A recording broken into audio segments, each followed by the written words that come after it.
अब मैं श्रवण शुक्ला जी को आमंत्रित करती हूँ आज के हमारे सत्र के लिए।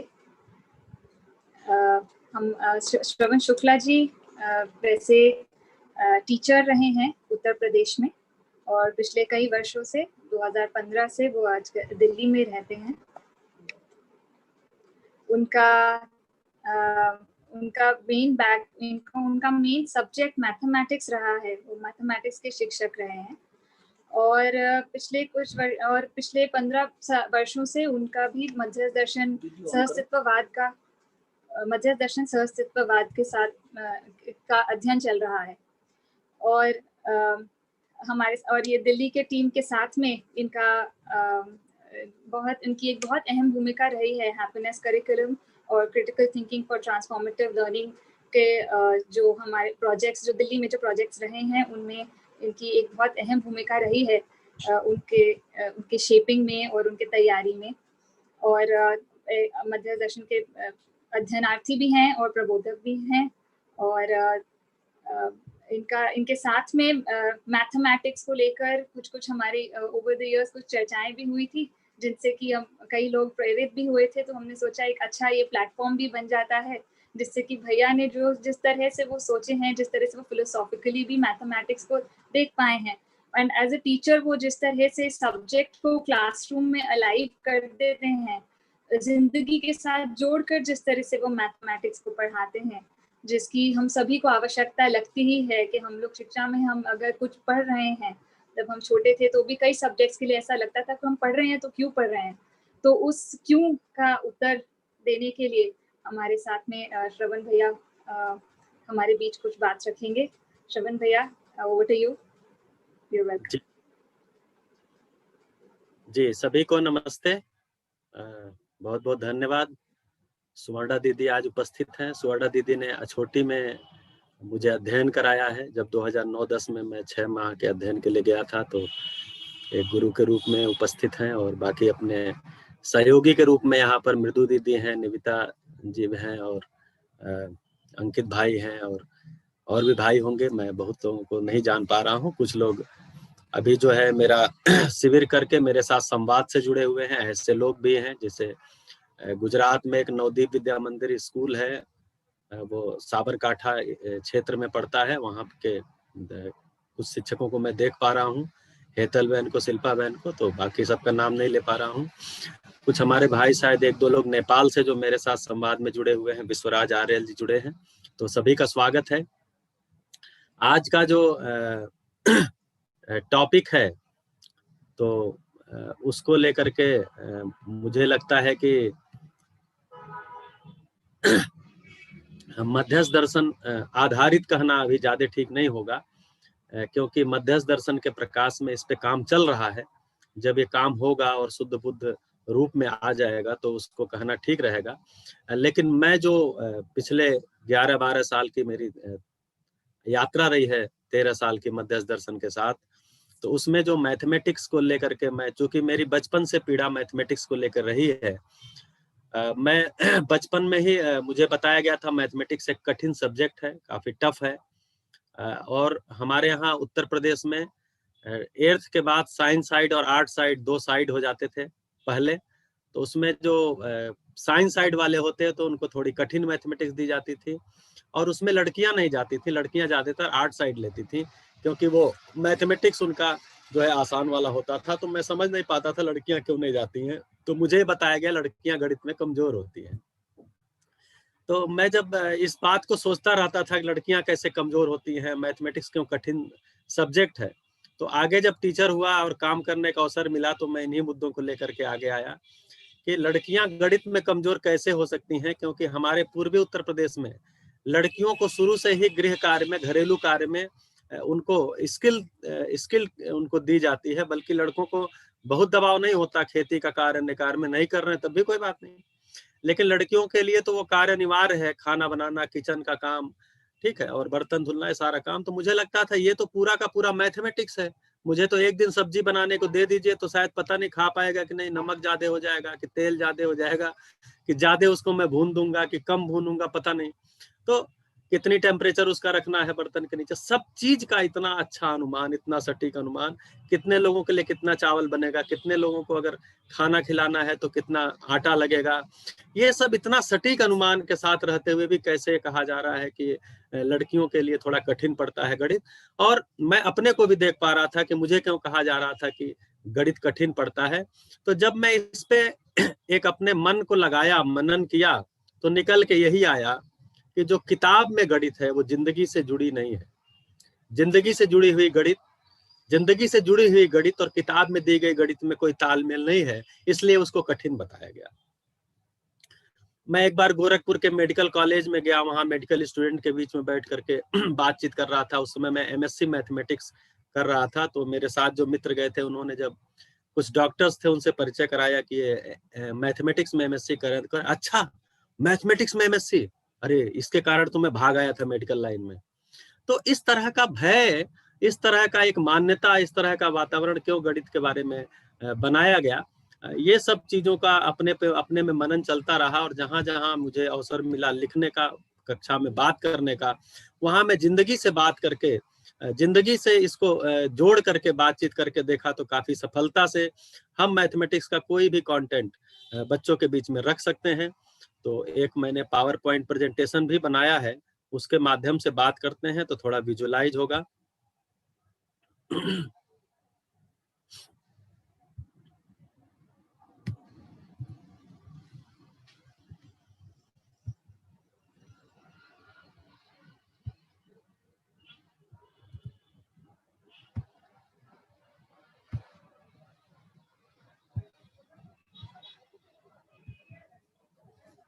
जी, स्क्रीन दिख रही सभी को? कोई एक अगर बोल देंगे तो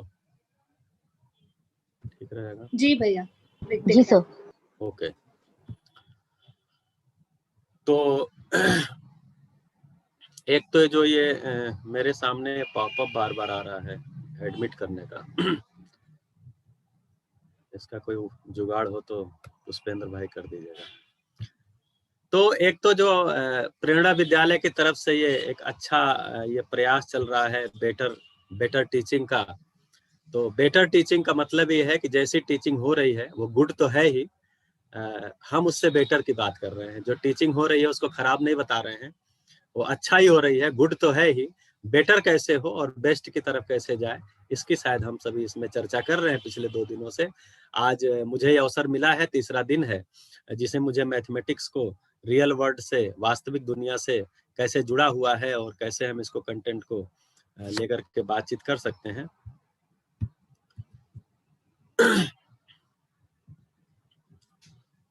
तो जो सबसे पहला जो प्रश्न बनता है, हम सभी मध्यस्थ दर्शन के विद्यार्थी हैं। आदरणीय बाबा जी को, आदरणीय हे नागराज जी को नमन करता हूं, उनके प्रति कृतज्ञ हूं कि जो दर्शन का हम पिछले इतने दिनों से अध्ययन किए उसमें जो प्रश्न बनने लगे। क्योंकि क्या होता था ना कि मेरे प्रश्न ही सबसे पहला, जब मैं 2-3 शिविर किया तो मुझे प्रश्न करना आया, मैं प्रश्न बनाना आया मुझे, नहीं तो प्रश्न ही मेरे पता नहीं कैसे थे, प्रश्न ही नहीं बनते थे।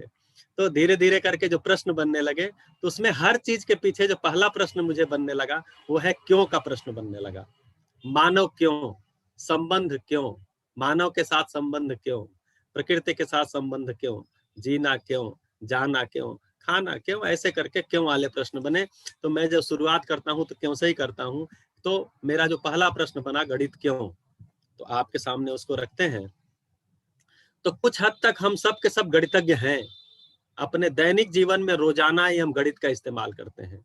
छोटे बच्चे से लेकर बुजुर्ग तक कोई भी ऐसा नहीं होगा जो गणित का इस्तेमाल ना करता हो।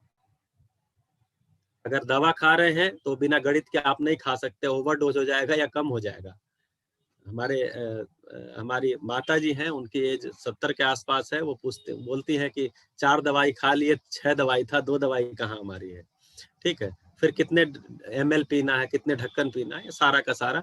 तो कुल मिला के बच्चे से लेकर के बुजुर्ग तक कोई भी ऐसा नहीं जो गणितज्ञ ना हो, गणित ना लगाता हो। केवल ध्यान जाने की जरूरत है। समय जानना है तो हम सभी घड़ी देखते हैं वो पूरा गणित है।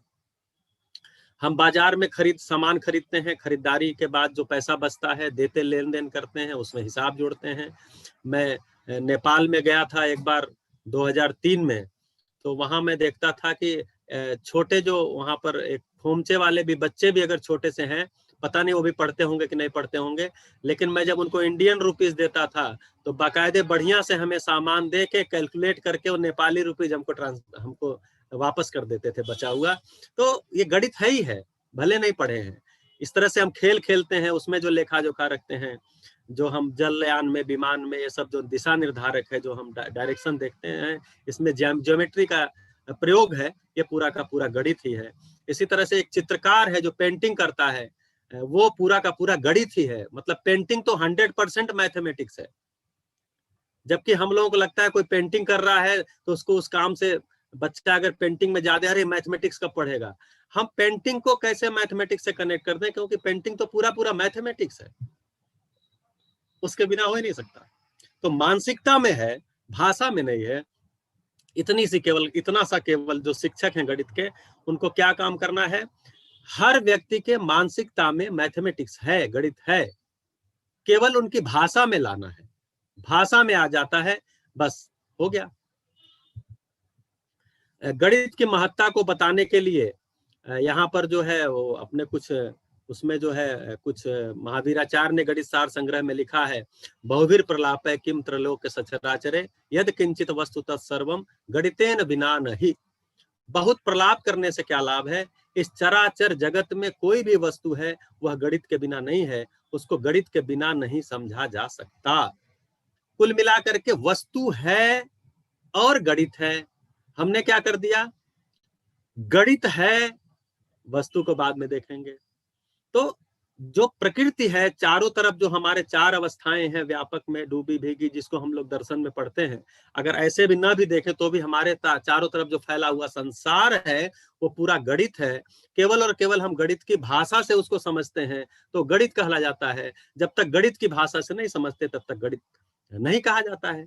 जैसे दो गाय थी और दो गाय और आ गई, अब कितनी गाय हो गई, तो इसको एक लंबी भाषा हो गई। अगर हिंदी में इसको बोल रहे हैं तो मतलब अगर हिंदी में बोल रहे हैं तो ये लंबी भाषा हो गई।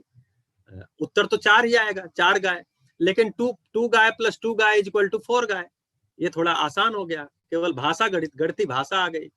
तो उसी तरह से जो गणेश दैवज्ञ गणितज्ञ हुए हैं भारत में, उन्होंने बुद्धि विलासनी में लिखा है, गण्यते संख्यायते तत् गणितम तत्प्रतिपादकत्वेन तत्संज्ञम शास्त्रम उच्यते। जो परिकलन करता है और गिनता है वह गणित है, तथा यह वह विज्ञान जो इसका आधार है वह भी गणित ही कहलाता है। ऐसे ही बर्ट्रैंड रसेल एक अच्छे शिक्षा शास्त्री रहे हैं, उन्होंने भी कहा है, mathematics takes us into the region of absolute necessity to which not only the actual word but every possible word must conform. इसी तरह से गैलीलियो ने कहा है, if I were again beginning my studies I would follow the advice of Plato and start with mathematics. क्यों? Mathematics से हमारी दिनचर्या ही सुबह की शुरू होती है। हम उठते हैं, कदम रखते हैं, वहां से लेके सारी दिनचर्या मैथमेटिक्स से शुरू होती है। भाषा में नहीं आती, लेकिन सारी की सारी दिनचर्या गणित से शुरू होती है। फिर भी हमने ये मान्यता कहाँ से आ गया कि गणित कठिन है, गणित को पढ़ाना कठिन है, गणित को ये लोग पढ़ सकते हैं, ये लोग नहीं पढ़ सकते हैं। जैसे हमको बताया गया लड़कियों के लिए कठिन है, लड़कियों को गणित मत दो। ये सब मान्यता कैसे आ गया, इस पर ही मेरा मनन चला। उसके कारण मैं इसमें आगे काम करने के लिए एक उद्यत हुआ, एक कदम बढ़ा सका। गणित की गतिविधियों एवं प्रकृति के निरीक्षण द्वारा ही गणित का उद्भव हुआ। मानव की गतिविधियों, जो मानव की दिन प्रतिदिन की गतिविधियां हैं, क्या गतिविधियां हैं आज, जो जिस तरह का लिविंग स्टैंडर्ड है उसमें उत्पादन है, व्यवसाय है, कारखाने हैं, नौकरी है।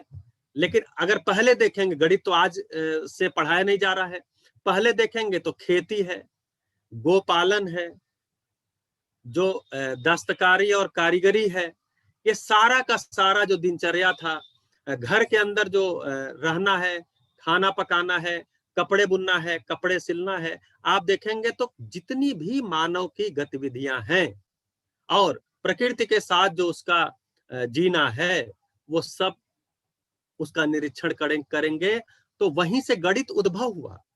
गणित के बिना ही उसको नियम को हम नहीं पहचान पाते, और नियम को पहचान करके उनके साथ जो जीना है वो भी नहीं हो पाता। मानव की चिंतन प्रक्रियाओं के मूल में बैठकर ही गणित मुखर रूप से उनकी अभिव्यक्ति करता है,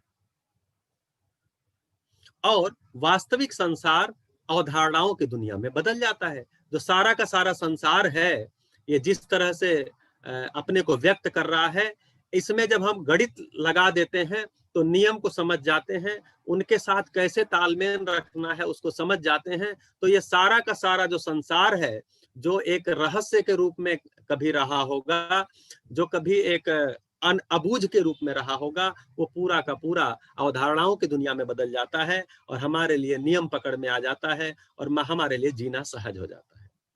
गणित वास्तविक जगत के मूर्त धारणाओं, जो टेंजिबल कॉन्सेप्ट्स हैं, के पीछे काम करने वाले नियमों का अध्ययन करता है।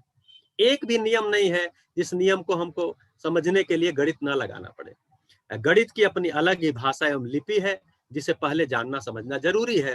तो ये वाला काम शिक्षा में आता है कि गणित की भाषा और गणित की लिपि, इसका अभ्यास कराया जाए। जो भी बच्चा विद्यालय में आ रहा है, हमारे घर में बड़ा हो रहा है, उसको अभ्यास क्या कराना है? गणित की भाषा और गणित की लिपि का, उसको लिखना और उसको पढ़ के समझना। तो इसका अभ्यास हमको कराना है। इसके लिए जानने समझने के लिए मैथमेटिक्स के टीचर की आवश्यकता है, स्कूल में मैथमेटिक्स की आवश्यकता है, मैथमेटिक्स के बुक्स की आवश्यकता है।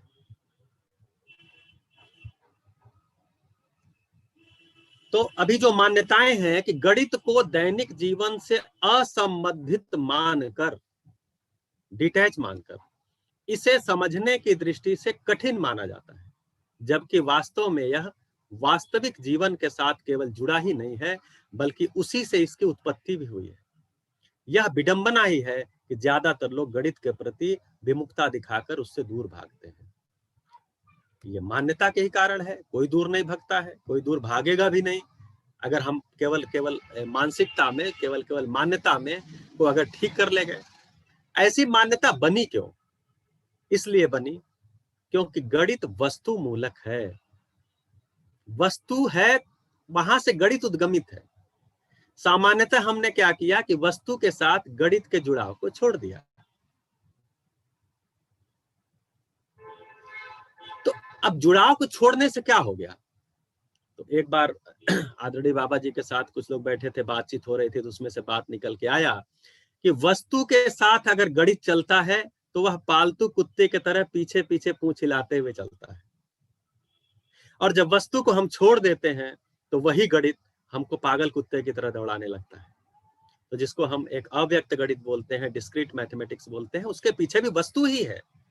हम सारी जो गणना करते हैं, जो भी नियम को पहचानने के लिए हम गणना करते हैं, धरती का व्यास, धरती का जो डायमीटर है निकालने के लिए, धरती का सरकमफ्रेंस निकालने के लिए, धरती और चंद्रमा के बीच की दूरी निकालने के लिए कोई फीता लेकर नापता थोड़ी है। क्या करते हैं? कैलकुलेशन करते हैं। किस चीज का कैलकुलेशन करते हैं? नंबर्स का करते हैं। कैलकुलेशन के बाद आंसर क्या आता है? वो भी कोई नंबर में ही आता है। तो ये सारा का सारा गणित है। गणित मतलब गणना ही है। गणना के बाद जो उत्तर आता है वो भी संख्या ही है, वो भी गणित ही है। तो इसमें मूल में क्या है? मूल में वस्तु है। धरती एक वस्तु है, चंद्रमा एक वस्तु है, उनके बीच की दूरी को नाप रहे हैं, भी एक वास्तविकता है। दूरी भी एक वास्तविकता है, एक रियलिटी है। ये वास्तविक दुनिया की सारी चीजें हैं। अंत में उत्तर क्या आएगा? वो गणित ही आएगा। लेकिन हमने वस्तु को अगर किनारे कर दिया, केवल और केवल कागज और पेन पे गणित आ गया, तो फिर वही गणित पागल कुत्ते की तरह दौड़ाता है, वही हमको भय में आक्रांत करता है। ऐसी ही गणित से हम भगते हैं, ऐसी ही गणित को हम कठिन कहते हैं। अपने लिए भी मानते हैं, दूसरों के लिए भी बता के हम चले जाते हैं कि गणित कठिन। तो हम किससे तृप्त होने लगे? संख्या के आधार पर तृप्त होने की कोशिश करने लगे, जबकि तृप्ति तो वस्तु या भाव से ही होती है। जैसा कि हम सभी कहते हैं, अभी सुवर्णा दीदी ने कहा कि शिक्षा में करना क्या है, तो शिक्षा किसके साथ करनी है? बच्चे के साथ। बच्चा कैसा है? तो बच्चा न्याय का याचक है। और बच्चा कैसा है? तो बच्चा तो जिज्ञासु है। और बच्चा कैसा है? सही कार्य व्यवहार चाहता है। और बच्चा कैसा है? तो बच्चा तो सत्यवक्ता है। ये उसकी मौलिकता है। अब शिक्षा में काम क्या करना है?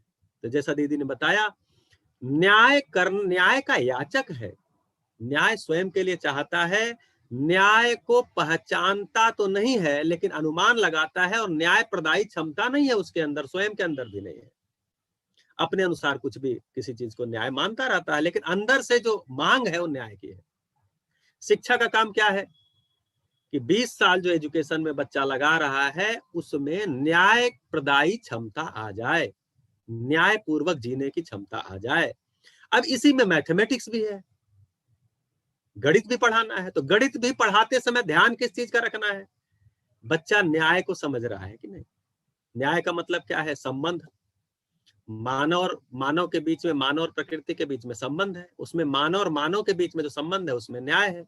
संबंध में क्या है, तो मूल्य है, उन मूल्यों का क्या होना है, निर्वाह होना है। निर्वाह हो के क्या होगा, एक मूल्यांकन होगा कि निर्वाह हुआ कि नहीं हुआ। अगर मूल्यांकन में पाया गया कि निर्वाह हुआ तो मैं तृप्त होता हूं। ऐसी तृप्ति को हम चाहते हैं, संख्या से नहीं चाहते। अरे हमने किसी को दो गिफ्ट दिया, 2 बॉक्स गिफ्ट दिया, एक बॉक्स गिफ्ट दिया, उसके चेहरे की खुशी, उसका जो स्नेह है, स्नेहपूर्ण जो मिलन है, वो हमें तृप्त करता है। संख्या तृप्त नहीं करती कि हमने गिफ्ट में कितना बड़ा दिया या कितनी चीजें दिया, कितने पैसे की दिया। और बोलते भी हैं लोग, बोलते यार स्नेह आपके साथ है, प्यार आपके साथ है, ये सब चीजें कोई मायने नहीं रखती। तो हम कहते तो हैं लेकिन लगे किस में हुए हैं, बच्चे को लगा किस में रहे हैं। तो अगर न्याय का याचक है तो न्याय प्रदायी क्षमता आ जाए। बच्चा जिज्ञासु है, उसकी जिज्ञासा तृप्त हो जाए। क्या चीज की जिज्ञासा है, जिज्ञासा क्या चीज की है, तो जिज्ञासा संपूर्ण अस्तित्व नियम पूर्वक है। तो जिज्ञासा किस चीज की होती है, नियम को जानने की है। हम सब भी देखेंगे तो हर चीज के नियम को जानने की है। नियम को जान लेना ही समझ है। नियम को जानने के लिए गणित एक अनिवार्य अंग है, हिस्सा है। गणित एक अनिवार्य भाषा है। 3 तरह की भाषाएं हैं, आगे भी आएगा, उसमें से गणित एक अनिवार्य भाषा है नियम को पहचानने के लिए, जिज्ञासा को तृप्त होने के लिए। तो गणित को पढ़ाते समय हमारे सवाल ऐसे हो, हमारा जो जवाब हो ऐसा हो जो कि संबंध, मूल्य, मूल्यांकन, उभय तृप्ति, न्याय की तरफ और नियम की तरफ लेकर के जाए, जिससे कि जिज्ञासा तृप्त हो। परीक्षा पास करने के लिए गणित थोड़ी है। गणित कठिन ही इसलिए हुआ क्योंकि परीक्षा पास करना है। और गणित में क्या होता है, अगर आपने सवाल पूरा बढ़िया किया तो पूरा नंबर, और अगर थोड़ा गड़बड़ किया तो पूरा खराब नंबर। ऐसा पहले होता था, अब तो थोड़ा बदलाव आ गया मूल्यांकन में। तो अब क्या है, अंक, गणित पूरा अंक में आ गया। गणित हम अंक में लगाते हैं, बदले में अंक चाहते हैं। तो सारा का सारा संख्या खेल रहे हैं हम। सुबह से शाम तक हम क्या खेल रहे हैं, संख्या खेल रहे हैं। तृप्ति किससे होगी, भाव से होगी, स्नेह पूर्वक जीने से होगी। तो सारा गणित किस लिए कि मेरा दूसरे मानव के साथ जो संबंध है वो कैसे स्नेहपूर्ण हो जाए, मेरा दूसरे मानव के साथ जो जीना है वो कैसे सम्मान पूर्वक, विश्वास पूर्वक हो जाए। इसके लिए क्या करना है, वो भी नियम को समझ जाए, हम भी नियम को समझ जाए, मेरे और संबंधी के बीच के नियम को समझ जाए, मेरे और प्रकृति के बीच के नियम को समझ जाए, तृप्ति पूर्वक जीने लग जाए। इसके लिए गणित भी लगेगी, क्या दिक्कत है। लेकिन गणित के लिए जिंदगी लगा देना, तृप्ति हुई नहीं, यहां आकर के हम फंस गए। तो संख्या को लेकर उलझ जाते हैं, वस्तु से दूर हो जाते हैं। इस सभा में जो भी इस जूम की सभा में भी 58 लोग हैं, बाकी साथी यूट्यूब पर होंगे। आप सभी जांच सकते हैं कि हम संख्या में ही उलझे हुए हैं, वस्तु से दूर हो गए। पूरी की पूरी गणित संख्या पे आके टिक गई। ठीक है, डिस्क्रीट मैथमेटिक्स आगे जाकर के एब्स्ट्रैक्ट पूरा का पूरा जो मतलब अमूर्त ही कल कैलकुलेशन करना है, लेकिन एक वो अमूर्त कैलकुलेशन में किसी मूर्तता से ही जाके जुड़ता है, ये हम बताते हैं क्या, किसी मूर्तता तक ही पहुंचता है, ये बताते हैं क्या। उस अमूर्तता से हमको तृप्ति होगी क्या, उस अमूर्तता से जो मेरे में फीलिंग आ रही है उससे हमें तृप्ति होगी। वो कोई रियलिटी है, वो कोई वास्तविकता है। वस्तु जब यहाँ कहा जा रहा है तो केवल भौतिक को नहीं कहा जा रहा है, वास्तविकता को कहा जा रहा है। जैसे विश्वास भी एक वास्तविकता है, जैसे मैंने कहा कि धरती और चंद्रमा के बीच में दूरी है, ये भी एक वास्तविकता है।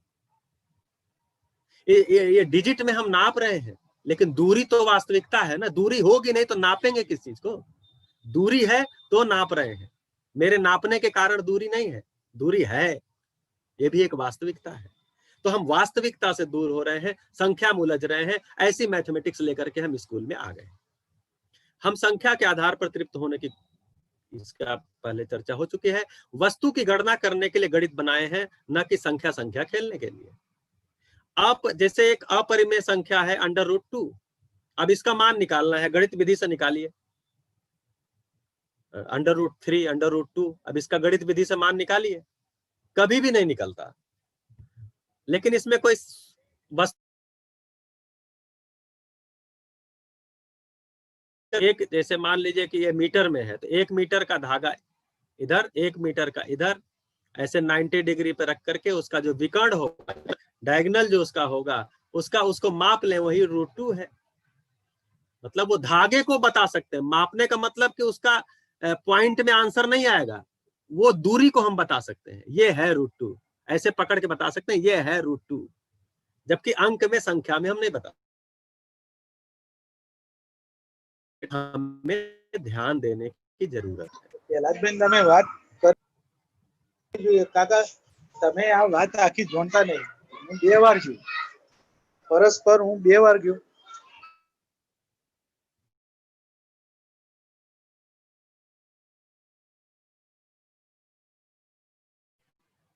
ये था गणित क्यों। मेरी आवाज आ रही है निधि बहन? जी जी बिल्कुल सर, आ रही। जी भाई आ रही है। हाँ सर। हाँ, बाकी सब तो म्यूट कर लीजिए, अपना म्यूट करके रख लीजिए। बढ़िया। तो ये था वाई मैथमेटिक्स। क्या निकल के आया? क्योंकि गणित जरूरी इसलिए है, पढ़ना भी जरूरी इसलिए है, समझना भी जरूरी इसलिए है, क्योंकि हम चल ही नहीं सकते सुबह जागने से लेकर रात के सोने तक।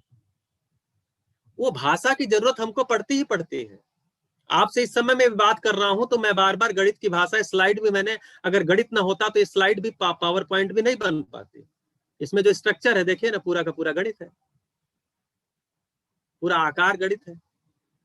ये गणित को कैलकुलेट करके, गणित के कैलकुलेशन से टेक्नोलॉजी बनी है, जिससे कि आप सभी दूर दूर बैठे हुए हैं और हम यहाँ बैठे आपसे बात कर पा रहे हैं कि कोई नियम पकड़ा गया गणित के माध्यम से, उससे ये चीज बनी हुई है। तो इसलिए गणित को पढ़ना जरूरी है। बस केवल ध्यान ये देना है कि वास्तविकता न छूट जाए गणित के कैलकुलेशन में। नहीं तो दुनिया में हमने वास्तविकता से अगर हटे हैं, नियम से हटे हैं, तो हमने सुविधाओं का संसार तो खड़ा कर लिया गणित के मदद से, लेकिन संबंधों का संसार और तृप्ति का संसार नहीं खड़ा कर पाए आज तक। बदले में क्या आया? अच्छा, सुविधाओं का भी जो संसार खड़ा किया वो गणित लगा के खड़ा किया। नियम को पहचान के खड़ा किया होता तो आज सुविधाओं का संसार खड़ा करते करते मिट्टी खराब, हवा खराब, पानी खराब नहीं हो गई होती। आज दिल्ली के अंदर पोल्यूशन की छुट्टी हो रही है। आज दिल्ली के अंदर सुबह उठते ही मोबाइल में देखा जा रहा है कि एयर क्वालिटी इंडेक्स कितना है। आज सुबह सुबह वो बताता है आज 404 है, आज 450 है। अब ये दिल्ली की चर्चा हो रही है, बाकी जगहों पे इंतजार हो रहा है कि कब ये अवसर आएगा कि हम भी पोल्यूशन इंडेक्स देखेंगे। तो संख्या खेल रहे हैं, गणित खेल रहे हैं, उसमें के जो भाव है, ये सारी चीजें जा रही हैं। आगे एक आध एग्जाम्पल लेंगे तो इसमें ये सारी चीजों को और लेकर के आएंगे। गणित क्या?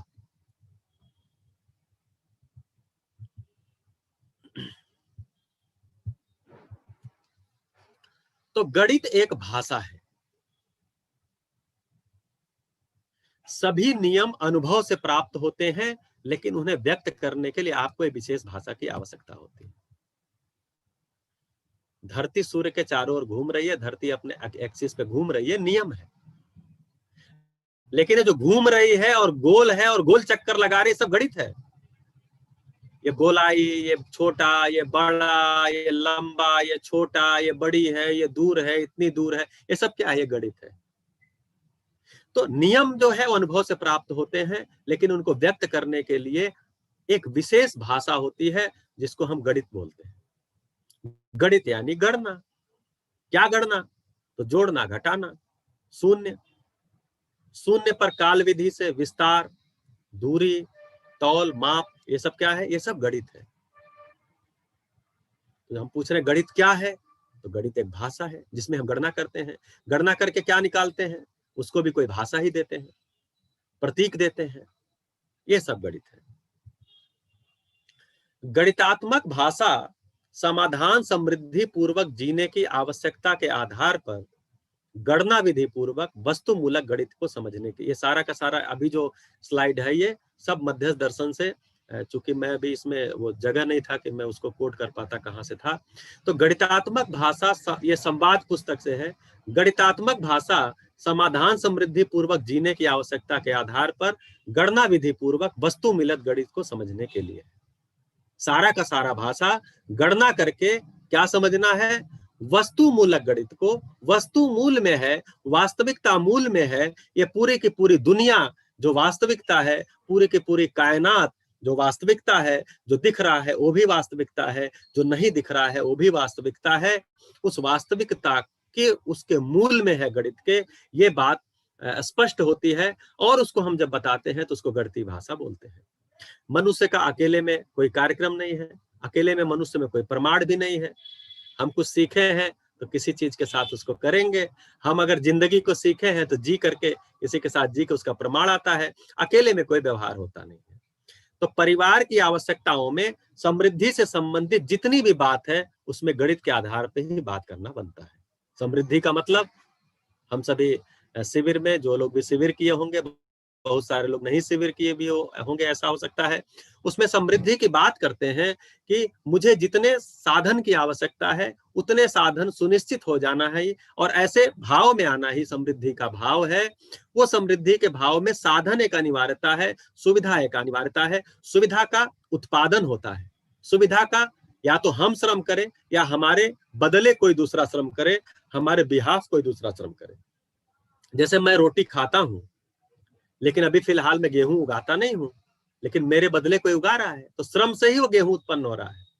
तो जो कुछ भी मेरे सुविधा का सामान उपलब्ध होता है वो श्रम से उपलब्ध होता है, और जितना सारा वो श्रम लगता है वो सब में गणित है। और मैं जो उपयोग करता हूँ, वो जो ले करके आता हूँ, रखता हूँ जिस डिब्बे में, उसमें भी वो भी गणित है। और ले करके आता हूँ, उपयोग करता हूँ, 1 रोटी बनाना, 2 रोटी, 4 रोटी बनाना, कितना आटा लेना, ये सब गणित है। तो गणित के आधार पे ही बातचीत चलती है। तो ये सारी की सारी, इसीलिए मैं बार बार कह रहा हूं, भाषा है गणित। मनुष्येतर प्रकृति के साथ मनुष्य जितना भी कार्य करता है वो सर्वाधिक भाग गणित ग्राही ही है। पेड़ के साथ, पौधों के साथ, जीव जंतुओं के साथ, पदार्थ के साथ, मिट्टी, पानी, हवा के साथ जितना भी काम करता है वो सारा का सारा गणित ग्राही ही है, वो गणितीय ही है। उसमें सारा गणित की ही भाषा लगती है, ऐसा कहा जा रहा है। अस्तित्व में जो कुछ भी हो रहा है उसको कारण गुण गणित के संयुक्त स्वरूप में समझा जा सकता है। ये मध्यस्थ दर्शन में ये बात आई हुई है। कारण गुण गणित कई सारे पुस्तकों में आया है। कारण गुण गणित ये 3 प्रकार की भाषा है।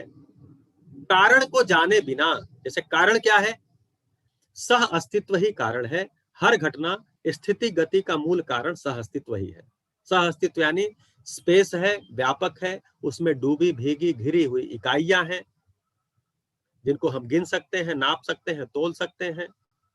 वो सक्रिय है, वो क्रियाशील है, उनके क्रियाशील होने का कारण सह अस्तित्व ही है। डूबा, भीगा, घिरापन ही है, ये कारण है। इसको पकड़ना पड़ेगा, नहीं तो गणित अधूरा है। फिर गुणात्मक भाषा में क्या आता है, सम, विषम और मध्यस्थ है। कुछ बन रहा है, कुछ बिगड़ रहा है, बीच में वो चीज है भी, टिका भी हुआ है। तो ये जो गुण है, सम, विषम और मध्यस्थ, ये गुण इकाइयों की परस्परता में व्यक्त होता है। ये सारा दर्शन में है। तो गणित क्या है, गणित यानी गणना। अब हम केवल गणना अगर कर रहे हैं और हम गुण को नहीं पहचान पा रहे हैं, क्योंकि उपयोगिता, परस्परता में जो इकाइयां व्यक्त हो रही हैं वो गुण है, और व्यक्त होने के लिए गणित भाषा जरूरी है। तो गणित की भाषा में अगर ये गुण नहीं समझे हुए हैं, अगर हम कारण नहीं समझे हुए हैं, तो अधूरा है। तो गणित को कारण से जोड़ना, गणित को सह अस्तित्व से जोड़ना। स्वास्तित्व यानी कोई भी घटना है उसके पीछे नियम है, कोई आकृति है उसके पीछे नियम है, कुछ हम बना रहे हैं खाने के लिए उसके पीछे नियम है, उसके उत्पादन का भी नियम है। तो नियम आरूपात्मक है, घटना रूपात्मक है। जो भौतिक वस्तु है वो रूपात्मक है। रूपात्मक और अरूपात्मक का सह अस्तित्व है। कुछ भी है तो नियम से है।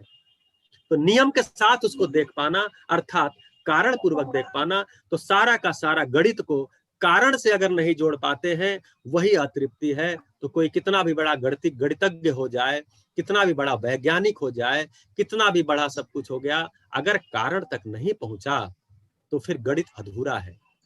इसीलिए बोलते हैं गणित और विज्ञान ये जहां खत्म होता है वहां से फिलॉसफी शुरू होती है। एक भाषा हम लोग बचपन से सुनते थे, अब वो समझ में आया। क्या वो भाषा थी कि कारण पकड़ में नहीं आया। जब तक कारण से कनेक्ट नहीं होगा तब तक गणित भी अधूरा है, तब तक गुण भी अधूरा है। तो गणितात्मक गुणात्मक अधूरा है, कारणात्मक बिना। कारण तक पहुंचना ये शिक्षक का काम है, कारण तक पहुंचाना। ये विद्यालय का काम है बच्चे को कारण तक पहुंचाना, जिससे कि कारण को नियम को समझते हुए वो बच्चा एक स्कूली सिस्टम से पूर्णतया विश्वास पूर्वक निकल सके। गणितात्मक भाषा, गणितात्मक जी, किसी का माइक म्यूट अनम्यूट है, म्यूट कर लीजिए, अपना अपना देख लीजिए। गणितात्मक भाषा जोड़ने घटाने से संबंधित है। जोड़ना और घटाना। जोड़ना का मतलब क्या हो गया? योग। योग का मतलब कोई चीज है उसके साथ कोई चीज को और रखना, योग हो गया। घटाना क्या है कि बहुत सारी चीजें हैं, उनमें से कुछ चीजें हटाना। तो ये गणित जो है वो आंखों से तो अधिक है लेकिन समझ से कम है। जैसे मैं यहाँ जहां बैठा हूं, यहाँ से नई दिल्ली रेलवे स्टेशन 16 किलोमीटर है। अब मुझे स्टेशन दिख तो नहीं रहा है, लेकिन मैं बता रहा हूँ 16 किलोमीटर है और पश्चिम दिशा में है। ये जो पश्चिम दिशा बता रहे हैं, जो 16 किलोमीटर बता रहे हैं, ये सब गणित है, ये आंख से ज्यादा है। लेकिन अब ये समझ जो यहाँ से वहां तक का जो सारा कुछ, जो बहुत सारे लोग हैं जो सड़क पे जो गड़बड़ी करेंगे, जो हमको वस्तु प्रयोग करना है उसका नियम क्या है, जो साधन प्रयोग करना है उसका नियम क्या है, क्या हमको डीजल पेट्रोल फूंक के चलना, अब ये सब सारी चीजें क्या है? समझ है। तो समझ से कम है। समझ को लेकर गुणात्मक और कारणात्मक भाषा है। गुणात्मक भाषा में उपयोग सदुपयोग प्रमाणित हो जाते हैं। उत्पादन और व्यवहार गणितात्मक गुणात्मक भाषा से सिद्ध। तो जो हम उत्पादन करते हैं, व्यवसाय करते हैं और व्यवहार करते हैं, इसमें गुणात्मक और गणितात्मक भाषा चलती है। किसी के साथ व्यवहार कर रहे हैं, देखो जी हम इनके साथ कितना विश्वास पूर्वक जी पा रहे हैं, देखो जी इनके साथ हम सम्मान पूर्वक जी पा रहे हैं, हमारा इनसे स्नेह है, हम तो इनके प्रति कृतज्ञ हैं। ये सब क्या है? ये सब गुणात्मक भाषा है। हमने इनके लिए एक समय कुछ किया था, अब आज इन्होंने देखिए मेरी सुविधा का ध्यान रखा। तो सुविधा क्या है? सारा गणित है। तो व्यवहार कर रहे हो या व्यवसाय कर रहे हो, उत्पादन कर रहे हो, वो गुणात्मक और गणितात्मक भाषा में पूरी हो जाती है। लेकिन अगर प्रयोजन का पता नहीं हुआ, मैं क्या हूं, अरे मैं क्यों हूं, संबंध क्यों है, अस्तित्व क्यों है, अगर ये प्रयोजन का पता नहीं चला तो ये अधूरा रहेगा, इसकी अतृप्ति हमारे में रहेगी, जो कि है ही हम सभी के अंदर, क्योंकि पता ही नहीं है। जैसे एक हापुड़ में शिविर था, तो एक भाई ने कहा कि भैया आज मुझे 5वें दिन उन्होंने कहा कि आज मुझे ये थोड़ा सा प्रश्न का उत्तर मिलने की तरफ जा रहा है, नहीं तो मैं बचपन से सोचता था कि इस दुनिया में 750 करोड़ लोग पहले से थे, वो क्या ऐसा नहीं कर पाए कि मुझे भी आना पड़ा। मैं कौन सा तीर मार दूंगा जो लोग नहीं मार पाए थे। अब मुझे लग रहा है कि हर मानव का तो अस्तित्व में, जैसे कल संजीव भैया ने कहा था हैप्पीनेस करिकुलम की जब बात की गई थी, अस्तित्व में प्रयोजन निश्चित है, निर्धारित है, हमें पहचानना है। हमें प्रयोजन बनाना नहीं है, लक्ष्य बनाना नहीं है, लक्ष्य को पहचानना है। तो कारणात्मक भाषा से लक्ष्य पहचान में आती है। इसको मैं इसलिए यहाँ कह रहा हूं कि गणित से इसका क्या संबंध, इसलिए कह रहा हूं कि गणित खेल के, संख्या खेल के केवल रह गए, कारण से गणित नहीं जुड़ पाई। तो मैं जैसे अतृप्ति पूर्वक जी रहा हूं एक शिक्षक के रूप में, एक परिवार के सदस्य के रूप में, वैसे ही मेरी आने वाली पीढ़ी भी एक अतृप्ति के रूप में जिएगी, क्योंकि प्रयोजन सिद्ध नहीं हुआ, प्रयोजन पकड़ में नहीं आया।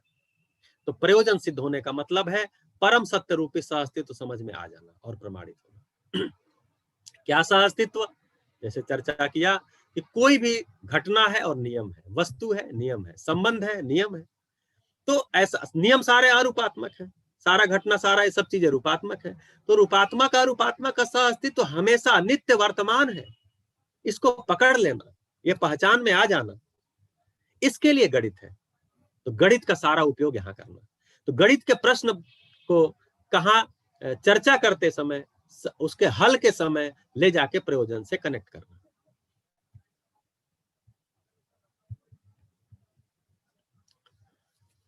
अभी जो गणित चल रही है, जो स्कूलों में हम लोग पढ़ाते हैं,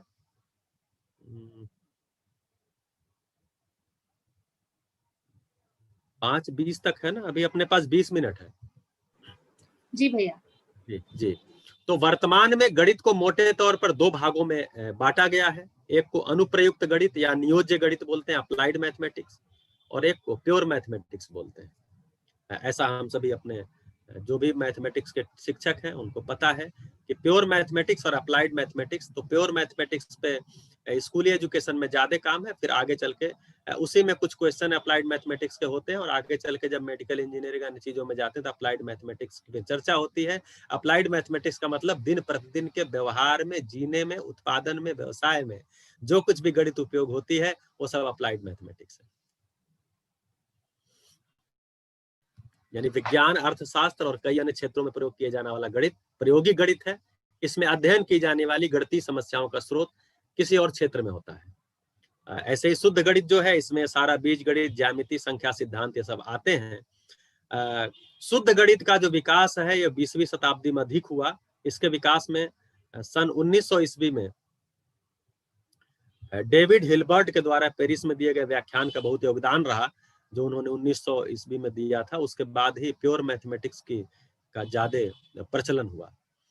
संख्याओं को देखते हैं तो प्योर मैथमेटिक्स में आएंगे तो संख्याओं को देखते हैं तो उसमें प्राकृतिक संख्याएं, पूर्ण संख्याएं, पूर्णांक, परिमेय संख्याएं, अपरिमेय संख्याएं, इन सब को मिलाकर के वास्तविक संख्याएं बोलते हैं, रियल नंबर बोलते हैं। हम जो पूरा का पूरा नंबर सिस्टम पढ़ाते हैं वो नेचुरल नंबर से शुरू करके और इसको सारे को जोड़ते हुए एक रियल नंबर की तरफ लेकर के जाते हैं। रियल नंबर एक बड़ा सुपर सेट है, उसके अंदर जो सब सेट है उसके वो जो है वो रेशनल और इरेशनल है। रेशनल के अंदर जाएंगे तो इंटीजर्स आते हैं, इंटीजर्स के अंदर जाएंगे तो होल नंबर के अंदर भी जाएंगे तो नेचुरल नंबर। ऐसा करके हम सभी पढ़ाते हैं। ऐसे ही हम गणित में संरचनाएं पढ़ाते हैं, स्ट्रक्चर्स पढ़ाते हैं, ग्राफ, अलजेब्रा, ऐसे ग्रुप थ्योरी है। फिर हम स्पेस भी पढ़ाते हैं, आकाश भी पढ़ाते हैं। सारा का सारा ज्योमेट्री स्पेस है, सारी की सारी ट्रिग्नोमेट्री स्पेस है, सारा जो टोपोलॉजी होता है मेट्रिक स्पेस होता है, जो आगे हायर एजुकेशन में आता है, मेट्रिक स्पेस, टोपोलॉजिकल स्पेस, ये सब का सब स्पेस है, स्पेस मैथमेटिक्स में पढ़ाया जाता है। इसी तरह से ट्रांसफॉर्मेशन है, रूपांतरण है, जिसमें कैलकुलस और ये कॉम्प्लेक्स नंबर वगैरह आते हैं। तो इनमें से 2 की हम थोड़ी चर्चा करेंगे, एक तो नंबर सिस्टम की करेंगे और थोड़ा सा स्पेस की करेंगे। तो भैया आप 5:30 बजे तक समय ले सकते हैं। ठीक है। तो संख्याओं को हम देखने जाते हैं, जो कि बेसिक है बच्चों के लिए, क्योंकि बच्चा जब स्कूल में आता है तो हम शुरू ही यहाँ से करते हैं, बेटा चलो काउंटिंग करो 1 2 3 4। दुर्भाग्य से हम 1 2 3 4 उस सिंबल को बता देते हैं। 1 का एक सिंबल खींचा उसको हम 1 बताते हैं, 2 का एक सिंबल खींचा उसको 2 बताते हैं, जबकि वो 1, वो 2, वो 3, वो 4 कोई वस्तु है।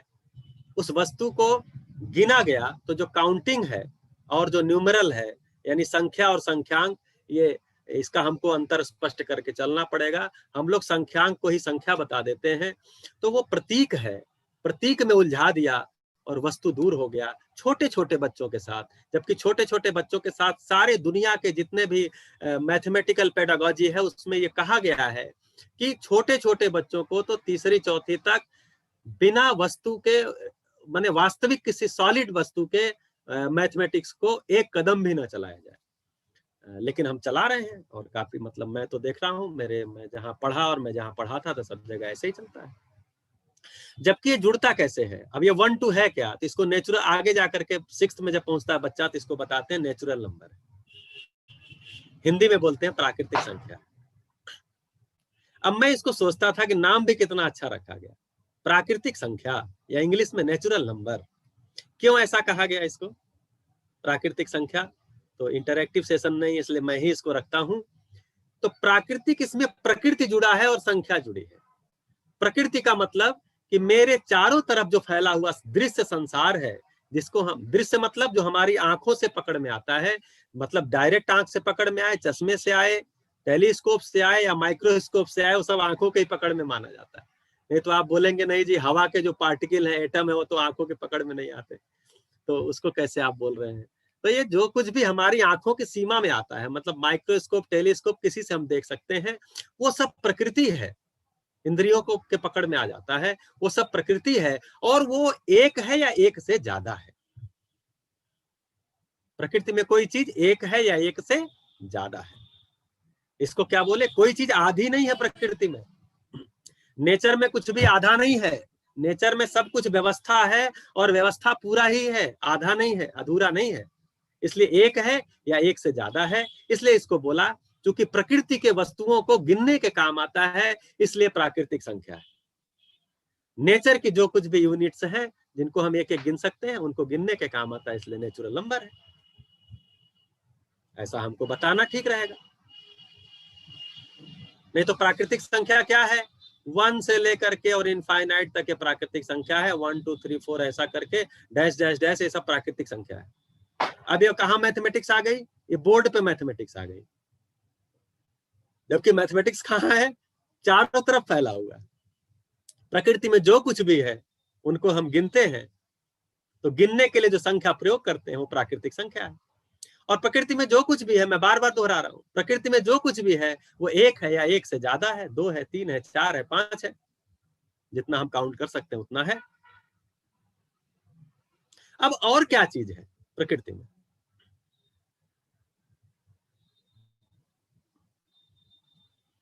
जैसे ये चश्मे का कवर है और ये किताब है, ये दो चीजें हैं। मतलब ये भी एक है, ये भी एक है। अगर चीज बोलेंगे तो दो है। अभी यहाँ दो क्या चीज है नहीं बता रहे हैं।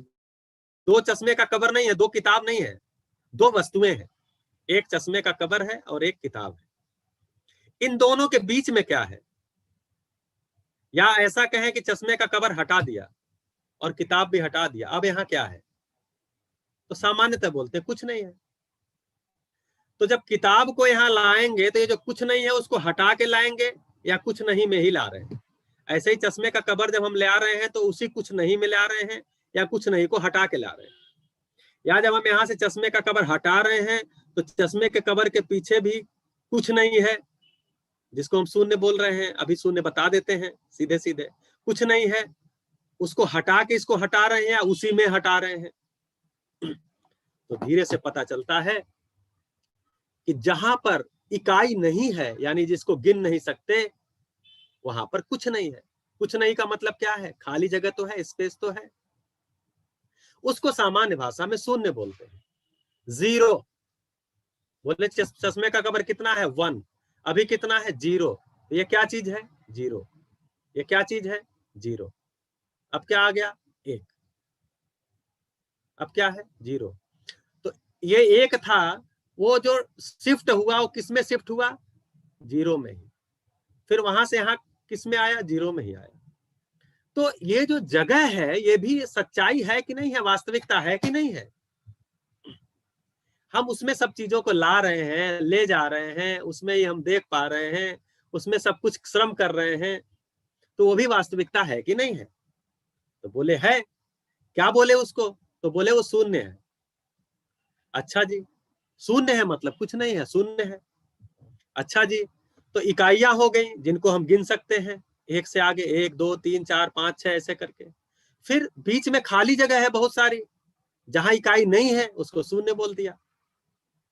जैसे 2 धरती के बीच में हवा कुछ दूर तक है, इस धरती के बाद कुछ दूर तक हवा, उसके बाद बीच में कुछ भी नहीं है, लेकिन स्पेस तो है ना, शून्य तो है। तो इकाइयां भी हैं और शून्य भी हैं।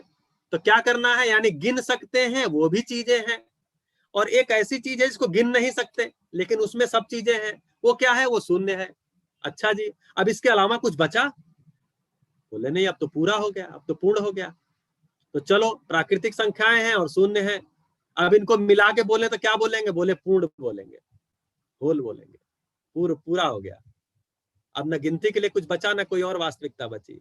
जितनी वास्तविकता गिनने लायक थी उनको गिनती में लाग दिया। प्राकृतिक संख्या से हम गिन लेते हैं। एक वास्तविकता ऐसी जिसको गिन नहीं सकते, लेकिन वो है, एग्जिस्ट करती है, उसको शून्य बोल दिया। इसके अलावा कुछ है नहीं है, बोले पूर्ण हो गया। ऐसा बता सकते हैं क्या क्लासरूम में? एक छोटे क्लास में बच्चे को हम अभी ये नहीं बता रहे हैं कि ये व्यापक है, ये पारदर्शी है, ये पारगामी है, ये मूल ऊर्जा, ये सब हम नहीं बता रहे हैं। अभी हम व्यापक के लक्षणों पे नहीं जा रहे हैं। आप इसमें बहुत सारे लोग मध्यस्थ दर्शन जीवन विद्या से जुड़े हुए लोग हैं, हम इसमें नहीं जा रहे हैं। ऐसा बता सकते हैं क्या? शून्य से कनेक्ट कर सकते हैं क्या? ये पूर्ण हो गया। अब बोले क्या है? तो बोले कि ऋणात्मक भी होता है। ऋणात्मक संख्याएं, धनात्मक संख्याएं तो पढ़ लिया प्राकृतिक संख्या में, 1 2 3 4। 1 जब कह रहे हैं तो एक चश्मे का कवर, 2 कह रहे हैं तो जैसे 2 उंगली, 3 कह रहे हैं तो कोई 3 उंगली या कोई 3 चीज, 3 किताबें, 2 किताबें, ठीक। अब हम कह रहे हैं -3। अब इसका क्या मतलब हुआ? -3, 3 जब कह रहे हैं, जब 2 कह रहे हैं तो हम कह रहे हैं 2 किताब है, लेकिन जब -2 कह रहे हैं तो क्या चीज को कह रहे हैं? जैसे मान लीजिए कि मेरे पास 10 रुपए हैं और आपने हमसे 10 रुपए मांग लिया, तो मैं वो 10 रुपए निकाला और आपको दे दिया। अब मेरे पास 10 रुपए हैं और आप मुझसे 20 रुपए मांग लिए, तो मेरे अंदर क्या हो गया? मेरे अंदर 10 रुपए की मानसिकता में, वस्तु के रूप में भी और मानसिकता में 10 रुपए की कमी हो गई, अभाव हो गया। उस अभाव को ऋणात्मक बोलते हैं। तो ये पता चला कि ये अभाव भी होता है कल्पना में। सारा अभाव जो है वो वस्तु का जो होता है वो मानसिकता में ही होता है ना।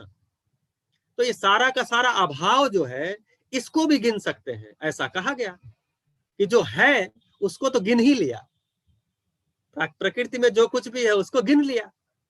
जो चीज, अब ये जो गिनने वाली चीजें जिसमें है उसको शून्य बोल दिया। अब पूरा तो हो गया, लेकिन अभाव भी होता है। अब अभाव को गिनो तो उसको ऋणात्मक संख्या बोल दिया, ऋण को, अभाव को। ऐसा करते हुए हम परिमेय अपरिमेय संख्या तक लेकर के जाते हैं कि जो भिन्नात्मक है, अगर एक चीज को हम किसी हिस्से को देखते हैं, केवल एक चीज के किसी हिस्से को अगर हम गिनते हैं तो उसी को परिमेय बोलते हैं, उसी को प्रतिशत बोलते हैं, उसी को दशमलव बोलते हैं। ये तीनों एक ही चीज है। भिन्न संख्या, दशमलव संख्या और प्रतिशत, ये एक ही चीज है।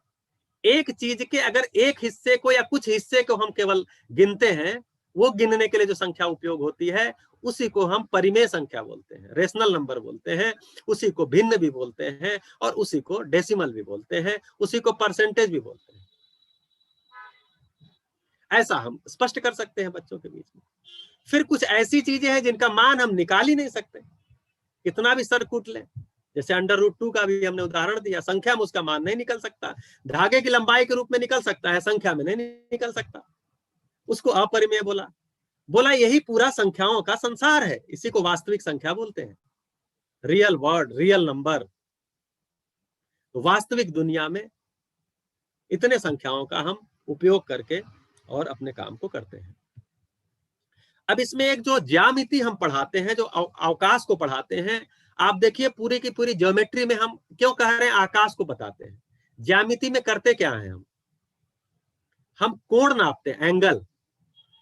तो जो एंगल हम नापते हैं ऐसे करके, ये एंगल जो हम नापते हैं, तो एंगल क्या चीज को नापते हैं? ये एक उंगली है और ये एक उंगली है, इसके बीच के झुकाव को नापते हैं। तो जो झुकाव है ये क्या चीज है? ये स्पेस है, ये खाली जगह है, उसी को नाप रहे हैं। अगर हम किसी चीज का क्षेत्रफल निकालते हैं तो क्या चीज को निकालते हैं? कि कितना स्पेस वो घेरा हुआ है। अगर हम किसी चीज का वॉल्यूम निकालते हैं, घन निकालते हैं, तो क्या चीज को निकालते हैं? उसके अंदर कितना स्पेस है। दूरी नापते हैं तो क्या चीज का दूरी नापते हैं? जैसे यहां से नई दिल्ली स्टेशन 16 किलोमीटर है, तो क्या चीज 16 किलोमीटर है? तो बीच के स्पेस को ही नापते हैं। तो इस तरह से हम देखेंगे तो पूरा का पूरा जो ज्योमेट्री है, जो ट्रिग्नोमेट्री है, ये सारा का सारा जो हम नापते हैं, ये सारा का सारा स्पेस ही है, आकाश का ही सारा का सारा। हम आकाश को ही वहां पर, आकाश में उतने हिस्से को हम किसी न किसी तरह से वो मेजर कर रहे हैं, दूरी को, कोण को, घन को, क्षेत्रफल को, ये सब चीजों को हम कर रहे हैं, तो पूरा का पूरा आकाश को नाप रहे हैं। ये सारा का सारा जो है ये आता है शुद्ध प्योर मैथमेटिक्स में। इसी का उपयोग हम अप्लाइड मैथमेटिक्स में करते हैं। फिर इसका उपयोग करते हैं, उपयोग करके चीजें बनाते हैं, सुविधा का सामान उपलब्ध कराते हैं, सुविधा की चीजें उपलब्ध करते हैं। अब अगला प्रश्न आता है कि गणित को पढ़ाएं कैसे, पढ़ाने का तरीका क्या होगा। तो अभी हमने एक एग्जांपल तो दिया संख्या का, अब इसको हम पढ़ाते कैसे हैं। तो जो प्रचलित पद्धति है, मैं इससे बिल्कुल इत्तेफाक करता हूं, तो नहीं पाया दुनिया में मैथमेटिक्स को पढ़ाने का क्रम ऐसा ही बताया गया है। निम्नांकित क्रम में आसानी से सीखते हैं, जो कि मूर्त से अमूर्त की ओर लेकर के जाती है। आप सब भी ट्रेनिंग्स में या अन्य जगहों पर इसको पढ़े ही होंगे। इसको ELPS सिस्टम बोलते हैं, experience, language, picture and symbol. कैसे ले जाते हैं? तो पहले बच्चे को ठोस चीजों से अनुभव कराना, एक्सपीरियंस कराना। यहाँ थोड़ा अनुभव शब्द हम अभी एक्सपीरियंस के अर्थ में उपयोग कर रहे हैं, क्योंकि प्रचलित गणित में चलता है, इसलिए मैंने लिखा हुआ है। एक्सपीरियंस कराते हैं ठोस वस्तुओं से। जैसे बच्चा घर में, उसके घर में गोल चीजें, चौकोर चीजें, तिकोनी चीजें सब घर में हैं, किचन में है, कमरे में है, दरवाजा है, खिड़की है, ठीक है, आते जाते रास्ते में है, ये सब हैं। उससे उसको फील कराना, उसको एक्सपीरियंस कराना। उसके घर में एक चीज, दो चीज, एक आदमी, दो आदमी, तीन आदमी, ठीक है, एक टीवी, दो चारपाई, ऐसे सब है, दो चद्दर, चार तकिए, ऐसे करके होंगे। वस्तुएं हैं, उनसे फील कराना, उनको एक्सपीरियंस कराना।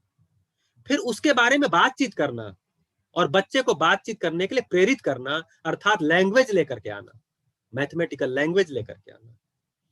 फिर क्लासरूम में उससे संबंधित कुछ पिक्चर दिखाना, कार्ड दिखाना, चार्ट दिखाना, जो कुछ भी विजुअल है, प्रोजेक्टर है, प्रोजेक्टर से दिखाना, उससे संबंधित बहुत सारे पिक्चर्स को दिखाना। तो क्या किए? ठोस वस्तुओं से एक्सपीरियंस कराए। फिर क्या किए? बातचीत किए, भाषा को लेकर के आए बीच में। अगर बातचीत नहीं किए, जैसा कि हम लोगों को कहा जाता था, अरे मैथमेटिक्स का टीचर तो बहुत रुआसे होते हैं, बहुत गुस्सैल होते हैं, उनके तो चेहरे पर हंसी आती ही नहीं है, वो तो आके सीधे क्वेश्चन पे ही बातचीत शुरू कर देते हैं। अब ये तो टीचर का प्रॉब्लम है, बच्चे का प्रॉब्लम, गणित का प्रॉब्लम नहीं है, ये टीचर का प्रॉब्लम है।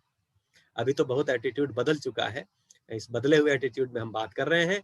तो बातचीत करना, बातचीत जो उसके एक्सपीरियंसेस है। अगर हम नंबर सिस्टम पढ़ा रहे हैं तो संख्या के बारे में, उसके दैनिक जीवन के चीजों के बारे में बातचीत करना। आकृतियों के बारे में बता रहे हैं तो उसके घर में बहुत सारी हर तरह की आकृतियां हैं, उन आकृतियों को उसको फील कराना, उसके घर में पहुंचाना, उसके रास्ते में पहुंचाना, उस पर बातचीत करते रहना, भाषा, उससे संबंधित फिर पिक्चर दिखाना।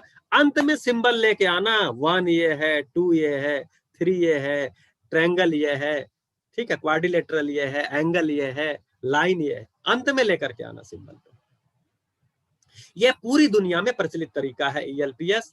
हम मैथमेटिक्स में कम से कम 5वीं तक या 8वीं तक के बच्चों के साथ जहां तक संभव हो सके, यहां तक कि संख्या जो सेट थ्योरी है, इतना पहाड़ खड़ा किया गया सेट थ्योरी को लेकर के, समुच्चय को लेकर के। जब हमें पहली बार 9th में समुच्चय पढ़ाया गया सेट थ्योरी, तो ये बताया गया, जो हमारे टीचर थे उन्होंने कहा कि मैं जब MSc में गया था तब दूसरी दुनिया के दूसरे देश से टीचर आते थे सेट थ्योरी पढ़ाने के लिए। हम लोग सोचे बहुत पहाड़ की चीज है, बहुत कोई खतरनाक चीज है सेट थ्योरी। बाद में पता चला कुछ भी बड़ी चीज नहीं है, ये तो सेट है। जैसे किचन का एक सेट होता है बर्तनों का, बेडरूम का एक सेट होता है, वो गद्दे, चद्दर, तकिया मिला के एक सेट हो गया। कि आजकल किराने की दुकान में जाते हैं, मॉल में जाते हैं, तो एक जगह एक जैसी चीजें लगी हुई हैं, नमकीन एक जगह लगे होते हैं, बिस्किट एक जगह लगे होते हैं। तो एक जैसी परिभाषित चीजों को एक जगह रख देना, उसी को सेट बोलते हैं। उसी के बारे में अध्ययन करना, उसी की मैपिंग करना, उसी का सारा दुनियादारी से जोड़ देना, बस सेट थ्योरी हो गया। लेकिन हमारे एटीट्यूड में, हमारे भाषा में क्या आता, क्या हम सहजता से ऐसा रख पाते? तो ELPS का प्रयोग करना चाहिए। ये मध्यस्थ दर्शन या मेरा इजाद किया हुआ नहीं है, ये दुनिया में प्रचलित सिस्टम है, हम सबको इसका प्रयोग करना चाहिए। इससे जो है बच्चे को सीखने में मदद मिलती है, बशर्ते इसको बात करते समय शिक्षक सहज बना रहे। अरे साहित्य का शिक्षक बढ़िया कविता सुनाते हुए, गाना सुनाते हुए, कहानियां सुनाते हुए बच्चों से जुड़ जाता है, और वहीं गणित का टीचर जुड़ ही नहीं पाता। क्यों? जबकि सारी कहानियों से ही गणित निकली है, और सारी गणित भी कहानियों में जाके कनेक्ट होती है। क्वेश्चन कैसे लेके आना? अब तो अच्छी बात है कि सारे क्वेश्चन हटा दिए गए, नहीं तो हम लोग के बचपन में, आप सब भी जो पहले के पढ़े होंगे उनको पता होगा, क्वेश्चन भी ऐसे आते थे कि युद्ध में अगर इतने सैनिकों का रसद इतने दिन का है, इतने सैनिकों का इतने दिन का है, इतने सैनिक और आ गए तो कितने दिन का बचेगा। तो सारा मैथमेटिक्स में भी हम युद्ध ही बता रहे होते थे। अब तो बहुत सारे बदल गए। तो प्रश्न को संबंधों में, क्योंकि न्यायपूर्वक बच्चा जीना चाहता है, तो संबंध वाले प्रश्न लेकर के आना। घर में अगर सब्जी बन रही है 4 लोगों की सब्जी अगर बन रही है, तो अगर 400 ग्राम सब्जी चाहिए तो उसमें आलू और गोभी मिला के कितना लगेगा, ये तो बात करेंगे ही, लेकिन साथ में टीचर बताएगा आलू को छीलेगा कौन, धोएगा कौन, गोभी को कौन छीलेगा, कौन धुलेगा, कढ़ाई गैस पे कौन चढ़ाएगा। पता चला नहीं, वो तो एक ही व्यक्ति उसके लिए फिक्स है।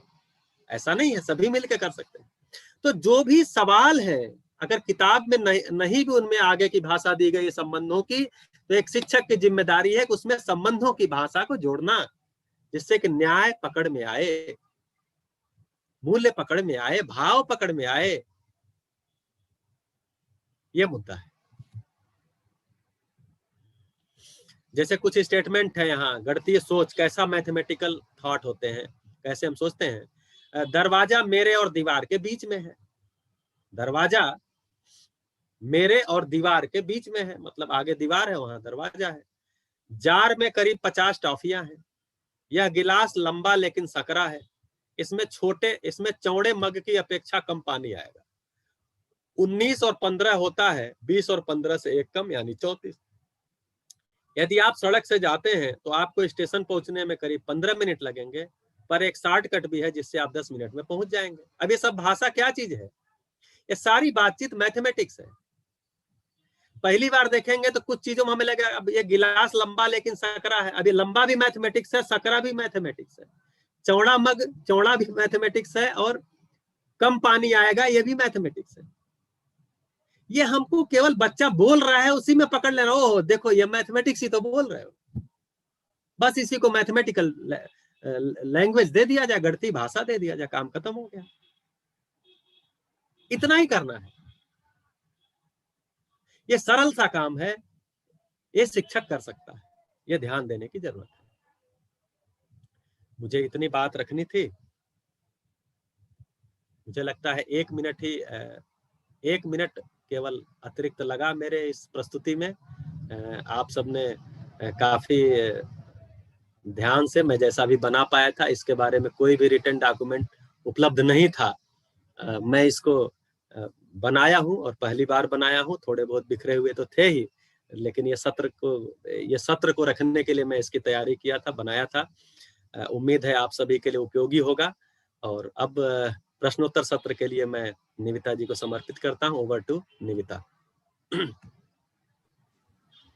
जी। थैंक यू वेरी मच भैया, बहुत ही खूबसूरत सेशन था, बहुत अच्छा लगा और बहुत रोमांचक भी था, तो उसके लिए आपका बहुत बहुत धन्यवाद। कुछ एंथ्रोपोलॉजी वाले अगर गणित की प्रशंसा कर रहे हैं तो गणित अच्छी गई है। बिल्कुल ठीक। मेरे मन में भी यही चल रहा था कि अगर हमको इस तरह से ना हर चीज को इस तरह लाइफ के साथ जोड़ के समझाए होते तो हम शायद आगे जाके मैथमेटिक्स खुद सब्जेक्ट की तरह चूज भी करते।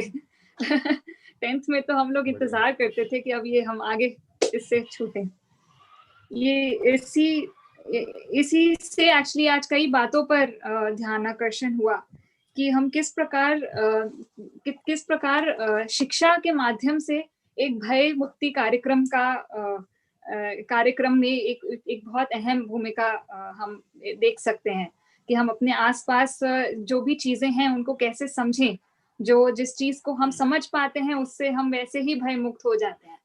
और एक शिक्षा की उस रूप में हमारे लिए एक बहुत अहम भूमिका रहती है। और आपने क्यों से लेकर हमारी क्या से लेकर और फिर कैसे तक की जो हमको आज की यात्रा हमें दिलाई गणित को लेकर, उसके लिए आपका बहुत बहुत धन्यवाद। गणित एक रूप में एक तरह से गणित हमारे लिए एक है ना, एक बहुत इम्पोर्टेंट टूल है ही, एक भाषा के रूप में और अपने आसपास की दुनिया को टैंजिबल तरह से, भौतिक तरह से समझने के रूप में एक बहुत इम्पोर्टेंट टूल है। और ये अगर हम शिक्षक समझ जाते हैं और ये भी समझ पाते हैं कि भाव और गणित, भाव और संख्या में क्या अंतर है as human beings, not just as teachers but also as human beings, तो एक वो दूरी जो हम लोग के बीच आ जाती है, चाहे गिफ्टिंग को लेकर, चाहे बहुत व्यवहारिक रूप से हम अगर इसको देखें अपने आसपास घर ही में भोजन को लेकर, वस्तुओं को लेकर, ये जब क्लैरिटी अगर हमारे बीच बन जाती है तो हम और स्पष्टता से जी पाते हैं। तो कई और हम मेरे मन में तो कई सारे और वो भी खुले, बहुत सारे आयाम खुले। और अभी मैं फिलहाल और लोगों के लिए ये अवसर ओपन करती हूँ जो कि अपने कुछ प्रश्न पूछना चाहते हैं। तो हम पहले जूम पर क्वेश्चंस को खोलेंगे, यदि कोई किसी के है तो आप प्लीज पेश कीजिए।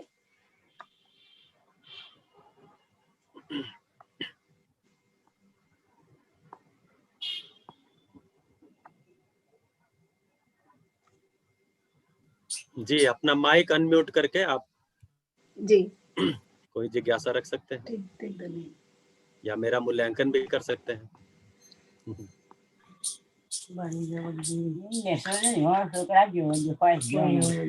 जी भैया, आपका मूल्यांकन तो हम नहीं कर सकते, लेकिन बहुत बढ़िया आपने पीपीटी बनाकर, डायग्राम बनाकर जो मेरे शिक्षक को जो आपने बात बताई, बहुत बढ़िया लगा, बहुत अच्छा। जी प्रवीण भाई, धन्यवाद।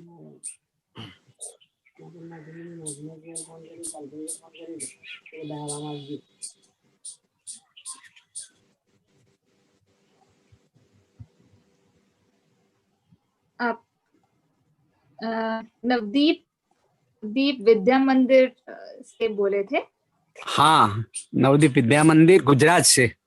प्रवीण भाई हैं, प्रवीण अच्छा, भाई जी प्रिंसिपल हैं वहाँ पे। हाँ, हम हर रोज श्रवण भाई का वो हैप्पीनेस के बारे में और जीवन विद्या के बारे में हर रोज 1 घंटा मेरे स्कूल के सभी टीचर के साथ वो श्रवण भैया जूम पर मीटिंग करते हैं और मेरे सभी शिक्षक को इनके बारे में बहुत अच्छी तरह से मेरे को बताता है। जी जी, बहुत बढ़िया। अभी हमारे पास कोई और भी, हाँ कोई और भी कुछ पूछना चाह रहे हैं। नवदीप जी, प्रवीण जी, आप प्लीज अपना माइक म्यूट कर दीजिए। जी जी जी, थैंक यू, धन्यवाद। सर नमस्कार जी। मैं राजेश कुमार तिवारी छत्तीसगढ़ से बोल रहा हूँ सर। मैथ्स पढ़ाता था, आपने जितना अच्छा समझाया मेरे लिए वो बहुत उपयोगी रहा। मैं कुछ चीज उपयोग किया, एससीईआरटी में भी ट्रेनिंग लिया, लेकिन आपके जो पीपीटी के माध्यम से मैं समझा, मेरे लिए बहुत उपयोगी रहा और मैं इसको उपयोग अपने स्कूल में करूंगा। मैं शासकीय माध्यमिक शाला में पढ़ाता हूँ इस समय।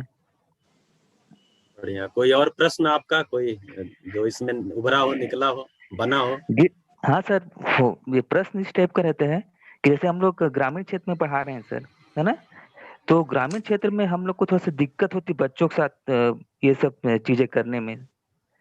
बच्चे समझ तो अच्छे से लेते हैं, लेकिन ऐसा लगता है कि हम ही लोग अच्छे से नहीं समझा पा रहे हैं। तो कुछ ऐसा उपाय है क्या सर? आप अच्छे से समझ लीजिए, ये उपाय है। नहीं सर, हम समझ रहे हैं, लेकिन उस चीज को बच्चे तक जो पहुंचाने में कुछ कठिनाइयां होती है हमको। तो उसके लिए हम कैसे क्या उपाय करें कि वो जो कठिनाइयां है वो कम हो जाए, कम से कम रहे? हाँ, जैसे कुछ चीजें गांव में शहरों की अपेक्षा आसान हो जाती हैं। एक तो गांव में बच्चा चारों अवस्थाओं के साथ जीता है, पदार्थ के साथ भी जीता है, पेड़ पौधों के साथ भी जीता है, जीव जंतुओं के भी साथ जीता है, आदमी के भी साथ जीता है। जी तो इसलिए वहाँ मैथमेटिक्स बहुत ज्यादा है। जी सर, दूसरा जी सर। क्या, हाँ, दूसरा क्या सुविधा हो जाती है गांव में, कि गांव में जो स्कूल है वहाँ बच्चे, जैसे दिल्ली में मैं देखता हूँ एक एक स्कूल में 7-7, 8-8 हजार बच्चे हैं। तो यहाँ इंडिविजुअल एक बच्चे की, क्योंकि हर बच्चा स्पेसिफिक है अपने जहां पर वो खड़ा है उसके मामले में, लक्ष्य के मामले में तो मानव जाति एक है, लेकिन जहां वो खड़ा है उसके मामले में हर बच्चा स्पेसिफिक है, यूनिक है।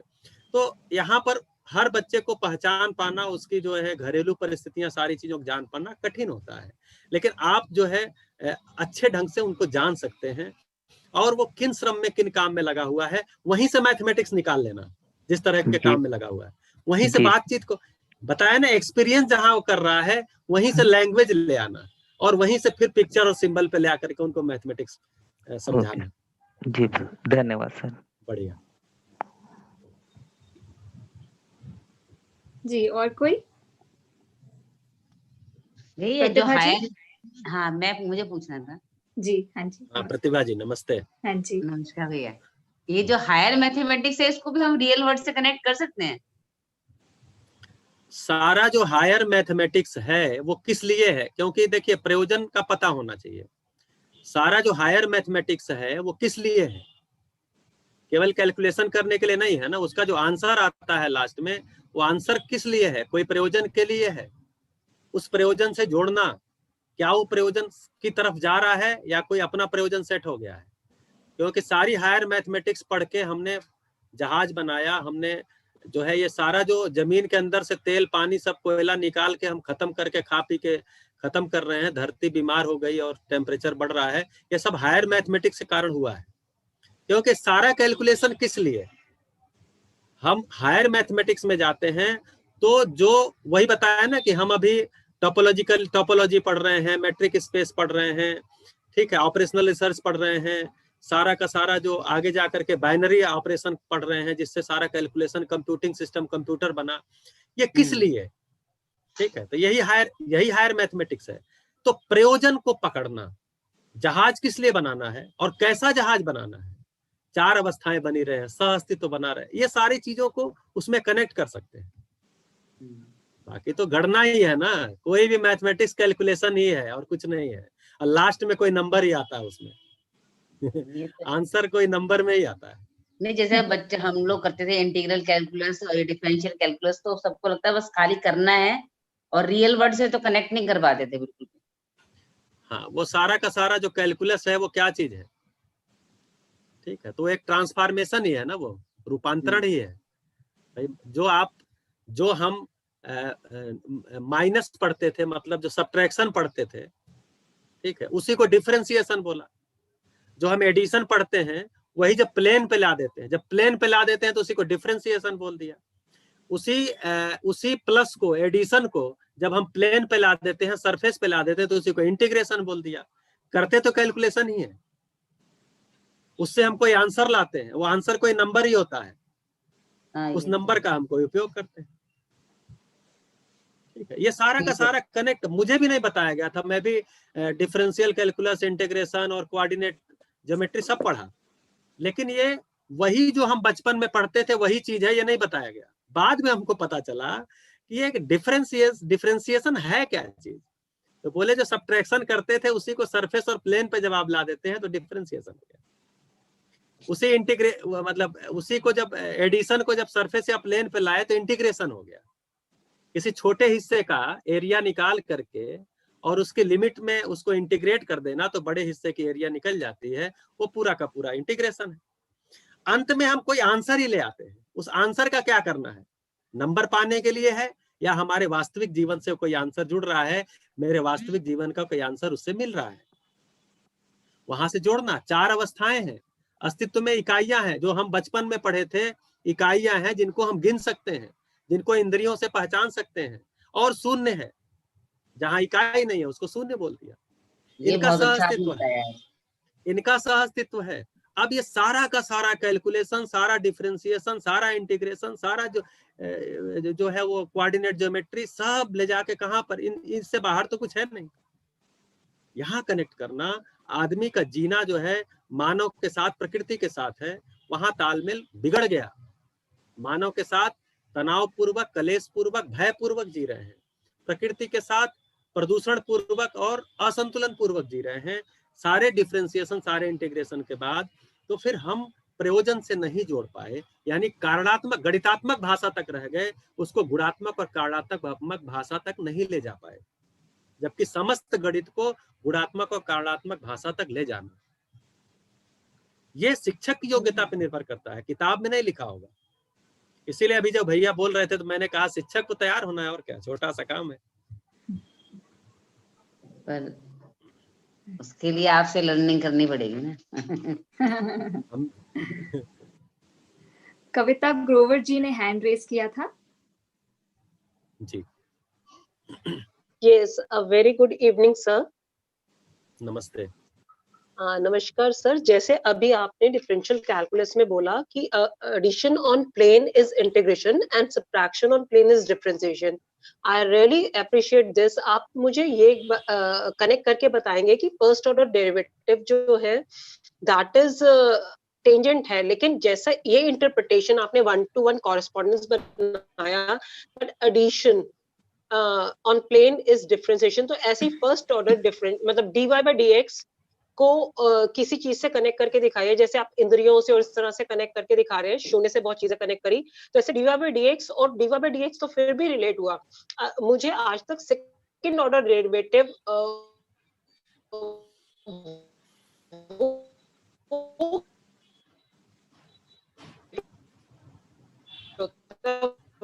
दीदी आपकी आवाज ब्रेक हो रही। हाँ जी, मैं फिर से क्वेश्चन पूछती हूँ। हाँ जी सर। हाँ मैं समझ गया, मैं समझ गया। हाँ जी सर। देखिए ये सारा का सारा जो सारा ये dy by dx क्या है, सिंबल है, ये हाँ delta G y sir. by delta by delta x से आया, यानी परफेक्ट। जो हम एक जो डिफरेंस निकालते थे उसको हम बहुत ही सूक्ष्म पे लेकर के चले गए, इतना ही किया है ना, और कुछ किया है? नहीं बहुत एग्जैक्टली सूक्ष्म यही के। हाँ जी हाँ जी। बहुत ही सूक्ष्म पे लेकर के चले गए, इतना ही हमने किया है हाँ वही जी। जो डिफरेंस निकालते थे उसी डिफरेंस को हम बहुत ही सूक्ष्म तक लेके चले गए। क्यों? क्योंकि हमको आगे जो कैलकुलेशन करना है, क्या करने के लिए? नियम को किसी पहचानने के लिए, यहाँ से चंद्रमा के बीच की दूरी, चंद्रमा के सरफेस को निकालने के लिए, उसके सरफेस एरिया को निकालने के लिए, सरकमफरेंस को निकालने के लिए, या जो कुछ भी आप ज्यादा जानते हैं उसके बारे में।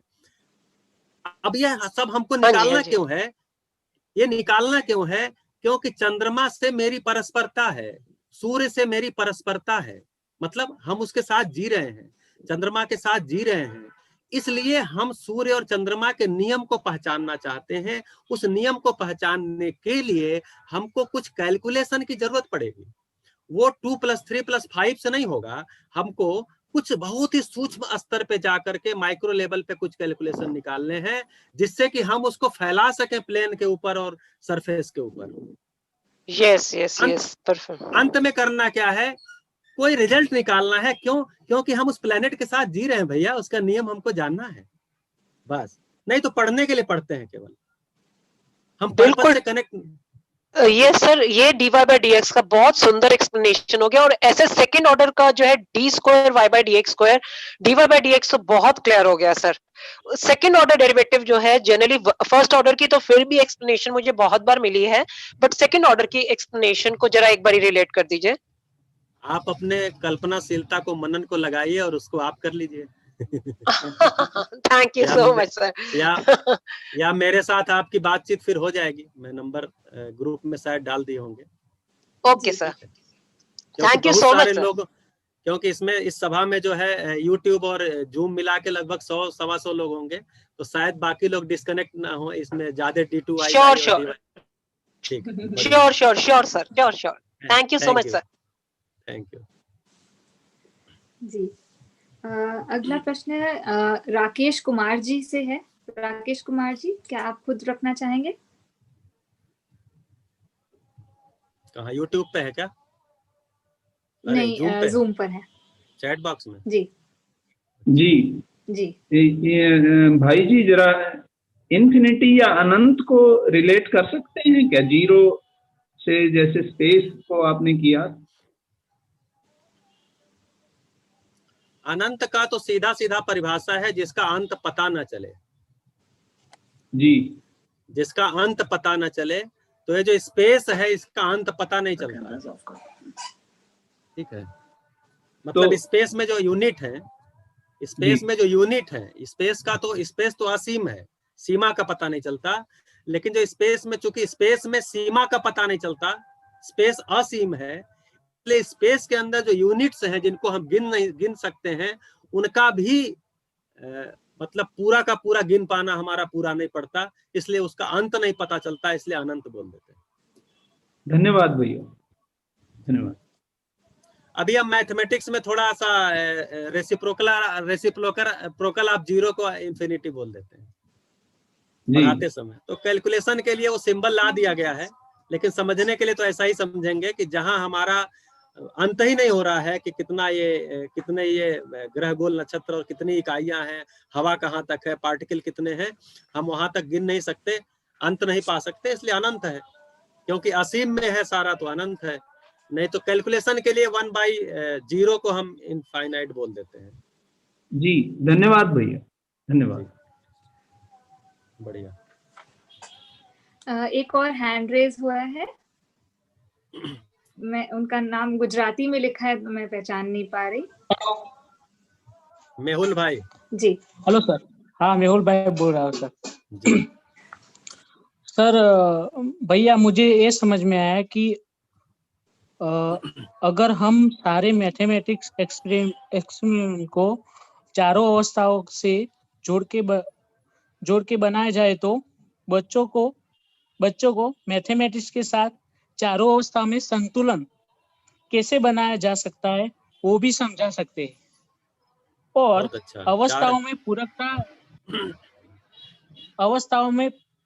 में पूरकता कैसे ला सकता है वो भी समझा पाएंगे। और हम इसलिए चारों अवस्था के साथ रिलेटिव प्रश्न ही बनाएंगे जो उसके साथ जो मैथमेटिक्स के साथ जोड़े जाएंगे, और इससे बच्चे मैथमेटिक्स भी समझेंगे और चारों अवस्थाओं में पूरक भी होंगे। बिल्कुल। तो इसको और एक भाषा दे सकते हैं कि सह अस्तित्व से जोड़ा जाए, क्योंकि चार अवस्थाएं व्यापक में डूबी भीगी घिरी है। बहुत अच्छा, बढ़िया। जी भैया, धन्यवाद। एक प्रश्न प्रेरणा विद्यालय की टीचर फरहीन निशा की ओर से भी है। फरहीन दीदी। नमस्ते भैया। नमस्ते। मेरा सवाल ये है, जैसे कि हम लोग इंटीजर को ऐड और सब्ट्रैक्ट करते हैं, तो जैसे प्लस और माइनस साइन को हम जब ऐड करते हैं या सब्ट्रैक्ट या मल्टीप्लाई या डिवाइड, सब में उसके सॉल्यूशन में अलग अलग साइन होते हैं, तो बच्चे इसमें बहुत ज्यादा कंफ्यूज होते हैं। तो क्या इसका कोई प्रैक्टिकल एग्जांपल आप शेयर कर सकते हैं? हाँ, तो अगर कोई चीज वस्तु है, जैसे प्लस पॉजिटिव नंबर और नेगेटिव नंबर को हम ऐड करते हैं, सब्ट्रैक्ट करते हैं, उसमें कंफ्यूज होते हैं, ऐसा आप कह रहे हैं ना। तो एक्चुअली पॉजिटिव नंबर का मतलब ये हो गया कि है कोई चीज, जैसे +5 का मतलब कोई चीज है, और -7 इसका मतलब कोई चीज है नहीं, अभाव है उसका। तो अगर हम -7 की प्लस से पूर्ति करेंगे तो भी पूर्ति हो पाएगी या अभाव बना रहेगा। मान लीजिए +5 यानी कोई चीज है 5, और उसकी पूर्ति हम 7 के अभाव से कर रहे हैं, -7 से, तो 5 से अभाव पूरा हो पाएगा या अभी रह जाएगा अभाव? तो पता चलेगा 2 का अभाव तब भी रह जाएगा, यानी वो नेगेटिव ही रह जाएगा। लेकिन मान लीजिए +5 है और -2 है, तो हम वो -2 की पूर्ति +5 से कर रहे हैं, तो -2 का तो 2 का अभाव तो वहां वो पूरा कर देगा, 3 और बच जाएगा। और ये 3 क्या है? ये है यानी पॉजिटिव है, तो प्लस में आएगा आंसर। वस्तु से जोड़ते हैं तो कंफ्यूजन दूर हो जाता है। मल्टीप्लिकेशन में, हाँ, मल्टीप्लिकेशन भी एडिशन सब्ट्रैक्शन ही है ना। मल्टीप्लिकेशन का मतलब क्या हुआ कि एक ही चीज को, जैसे 2 × 3 का मतलब क्या हुआ कि 2 को 3 बार जोड़ दिया गया है, 2 + 2 + 2। उसी तरह से -2 को 3 बार जोड़ दीजिए तो -2 -2 -2, वो अभाव ही रहेगा 3 बार जोड़ेंगे तो।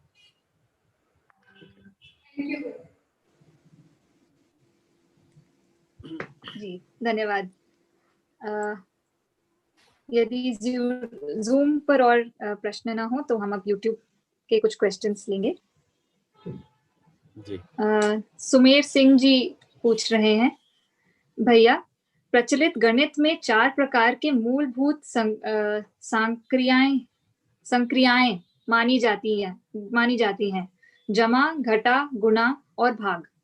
कृपया गुणा और भाग के बारे में भी कुछ बताएं। बिल्कुल। तो अभी बहन के साथ मैं नाम भूल गया हूँ, प्रेरणा विद्यालय की बहन जो है, क्या नाम फरहीन बताए दीदी। थे आप?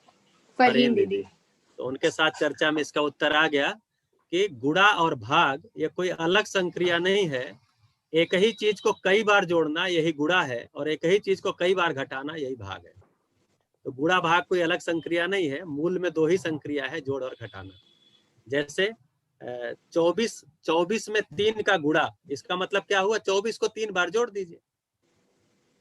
24 का 3 से भाग, यानी 24 में से 3 घटाते जाइए।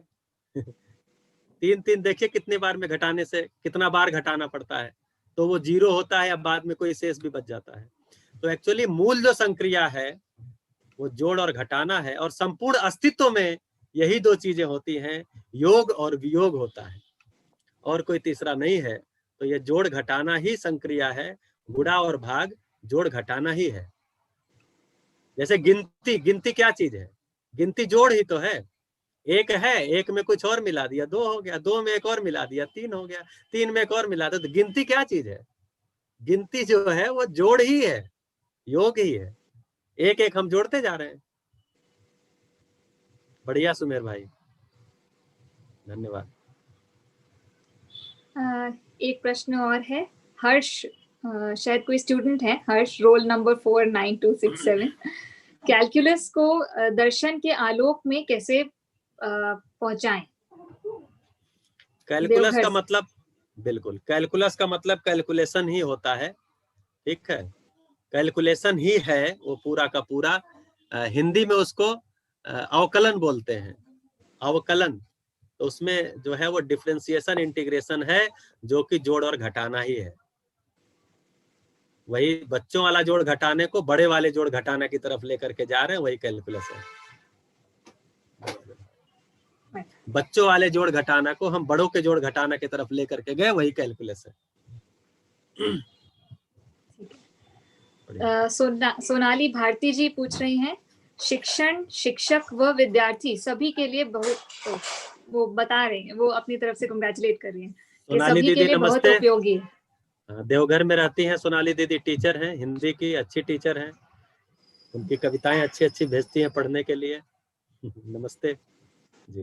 जी और अब वापस जूम पर हमको 2 और क्वेश्चन आए कि अच्छा, प्रगति जायसवाल जी पूछेंगी, आप उनकी ओर से पूछ लीजिए। प्रगति जी। नमस्ते मैम। नमस्ते सर। मैं डाइट दरियागंज दिल्ली से स्टूडेंट हूँ। अभी मैंने अपना डिप्लोमा कंप्लीट किया है। सर मुझे सेशन बहुत अच्छा लगा। बस मुझे ये जानना था कि जैसे जो TLM हम यूज करते हैं, हमें तो मोस्टली जो भी आपने अभी बताया रियल लाइफ से रिलेट करना, हमें दरियागंज में ऐसे ही पढ़ाया गया, और जो भी और भी लोगों ने क्वेश्चंस पूछे, और कि कोई बोल भी रहा था कि टीचर्स को ऐसी ट्रेनिंग दी जानी चाहिए और उसकी जरूरत है। तो हमारे इंस्टीट्यूशन में हमें, मतलब जैसे आप रिलेट करके बता रहे हैं, हमारे फैकल्टीज ने ऐसे ही बताया है। मैं आपसे ये पूछना चाहती हूँ कि TLM मतलब जो भाषा होनी चाहिए, जो मैथ को, क्योंकि हम लैंग्वेज प्रॉब्लम जो उसमें होती है, तो हम किस प्रकार के TLM यूज करके वो लैंग्वेज प्रॉब्लम को दूर कर सकते हैं। मैथ्स में जो लैंग्वेज प्रॉब्लम आती है बच्चों को, उसके लिए हम किस प्रकार का टीचिंग लर्निंग मटेरियल यूज करें कि उन्हें, बच्चों को और अच्छे से समझ में आए चीजें। बहुत अच्छा। तो मैं भी दरियागंज में ही रहता हूँ, आप तो मिले ही होंगे। तो तो एक्चुअली कभी कभी क्या है ना, ये TLM ही हमारे लिए बोझ हो जाता है। तो हमको एक तो पहचानना होगा कि कहाँ TLM की जरूरत है, कहाँ नहीं है। कभी कभी हम TLM के लिए TLM लेके चले जाते हैं, तो इससे हमको बचना चाहिए, क्योंकि बच्चा स्वयं ही, बच्चा और उसका परिवेश ही स्वयं में TLM है। लेकिन अगर हमको टीएलएम की जरूरत क्यों है, टीएलएम की जरूरत सब्जेक्ट पढ़ाने के लिए नहीं है। अगर कोई कॉन्सेप्ट, कोई अवधारणा कहीं पर हमको बताने में दिक्कत हो रही है, वहां यूज होता है टीएलएम का। हम क्लासरूम में जाते ही पहले टीएलएम का एक्सपोजर शुरू कर देते हैं, ये गलत है। टीएलएम बात को आगे बढ़ाने के लिए होता है, बात शुरू करने के लिए नहीं होता। तो जहां पर हम सामान्य संवाद विधि से हम असफल हो रहे हैं या हमें लगता है ये टेक्निक ठीक नहीं है, वहां हम टीएलएम लेकर के आते हैं। अब वो टीएलएम हर शिक्षक अपने विवेक से ही तैयार करेगा, उसकी कोई गाइडलाइन दे वो अलग बात है, लेकिन हर शिक्षक अपने विवेक से टीएलएम निर्माण करेगा। भाषा तो वही है, गणित की भाषा तक ही बच्चे को लाना है। बिल्कुल सर। सर बहुत बहुत धन्यवाद। धन्यवाद। अगला प्रश्न अनुराधा जी की ओर से है। अनुराधा कुकरेजा जी। जी नमस्कार। नमस्कार श्रवण भैया। जी मैं मेंटोर टीचर अनुराधा। बिल्कुल हम लोग रोज मिलते हैं हैप्पीनेस की क्लास में, लेकिन आज आपको इस रूप में देखकर और भी अच्छा लग रहा है। बिल्कुल एक सदे हुए मैथमेटिशियन की फीलिंग आ रही है मुझे आपसे। एनीवेज बहुत सेशन था। मेरी तो बैकग्राउंड मैथ्स की नहीं है, लेकिन फिर भी क्योंकि मेरे में जिज्ञासा थी जानने की कि हम मैथ्स को कैसे आसान बनाए, तो बहुत अच्छा सेशन था ये। बस मेरी एक छोटी सी क्वेरी ये। जी आपकी आवाज कट गई।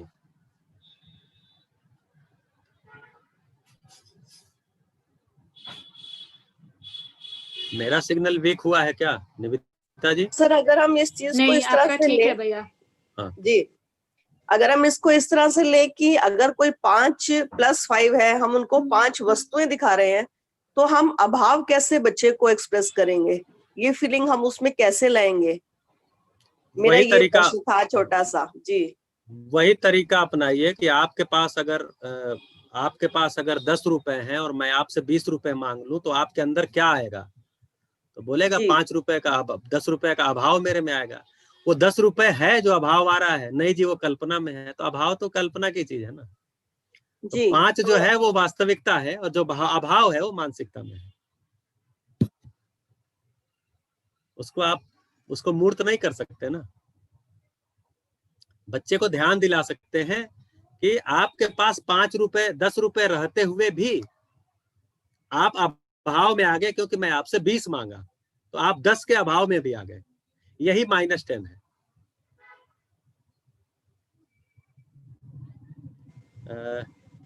शायद उनकी आवाज नहीं आ रही है, तो मैं एक करेक्शन करना चाहूंगा अनुराधा जी के बातचीत में, कि जैसा उन्होंने कहा कि मैं मैथमेटिक्स की टीचर नहीं हूं या मेरा मैथमेटिक्स से तो जुड़ाव नहीं है, तो मैं शुरू में ही बोल दिया था हर आदमी मैथमेटिशियन है। आपके घर में, आप स्कूल में मैथमेटिक्स टीचर नहीं होंगे, लेकिन घर में आपके बच्चे हैं, आपके जो भी संबंधी हैं, उनके साथ तो आप सुबह से शाम तक मैथमेटिक्स लगा ही रहे हैं। तो हर व्यक्ति मैथमेटिशियन है। जी पर श्रवण भैया, मैं जब स्कूल में थी तो मुझे मैथ्स से बहुत डर लगता था। मैंने कभी भी मैथ्स को एंजॉय नहीं किया, और हमारे जो टीचर थे वो उससे भी ज्यादा हॉरिबल थे, क्योंकि जो बैक बेंचर्स होते हैं जी तो आपको तो ये जिंदगी इसमें ही लगानी चाहिए कि आगे आने वाली पीढ़ी को मैथ से डरना हो।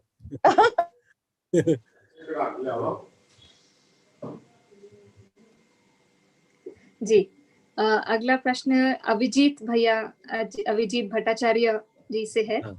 जी वो हमारे विद्यालय में टीचर रहे हैं मैथ्स एंड साइंस के। जी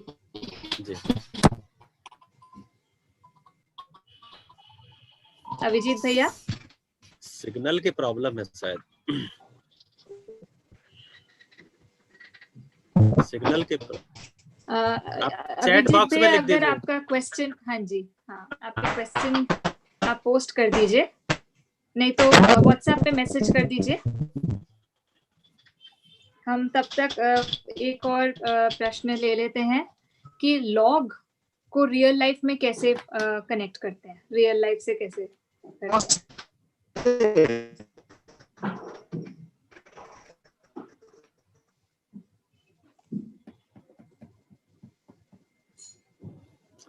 अभिजीत भैया, आपकी आवाज नहीं आ रही है।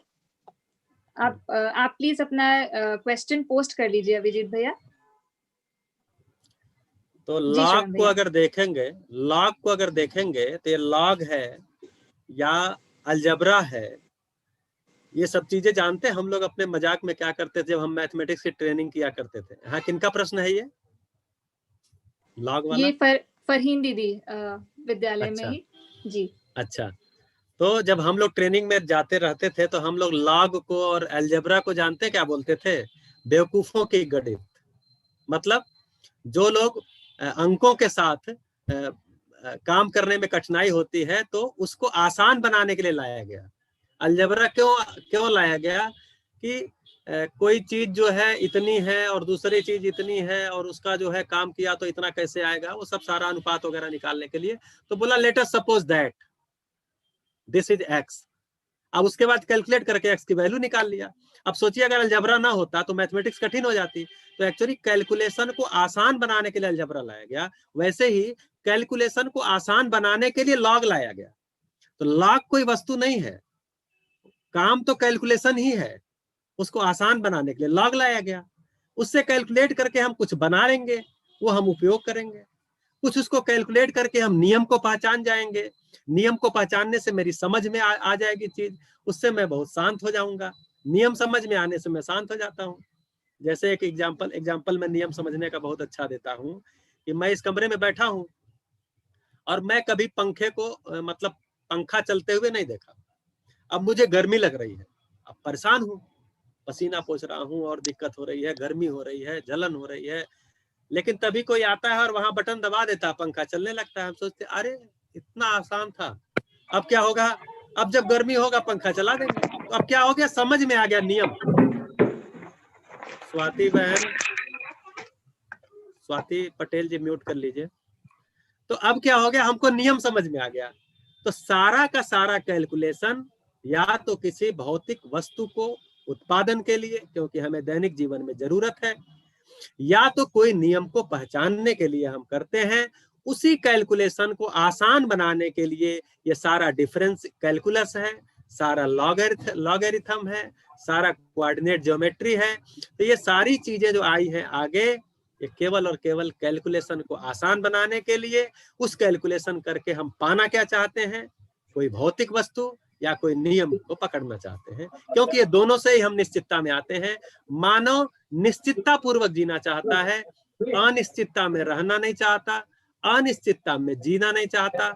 और निश्चितता दो ही चीजों की होती है, भौतिक वस्तुओं की और समाधान की, यानी समझ की। बढ़िया, देखिए किसी की आवाज आ रही है। तपसा वर्मा जी हैंड रेज की है। तपसा वर्मा जी। हाँ जी, नमस्कार सर। मैं मेंटर टीचर तपसा वर्मा बोल रही हूँ। आपको हापुड़ में भी सुना था और आज यहाँ मैथ्स के लिए सुन रही हूँ। अपना सौभाग्य मानती हूँ मैं भी वही उसी में ऐड करना चाह रही थी कि जितने भी हमारे अलजेब्रा के सूत्र बने हैं, a+b² a+e⁴, ये सभी गुणा ही हैं सिर्फ।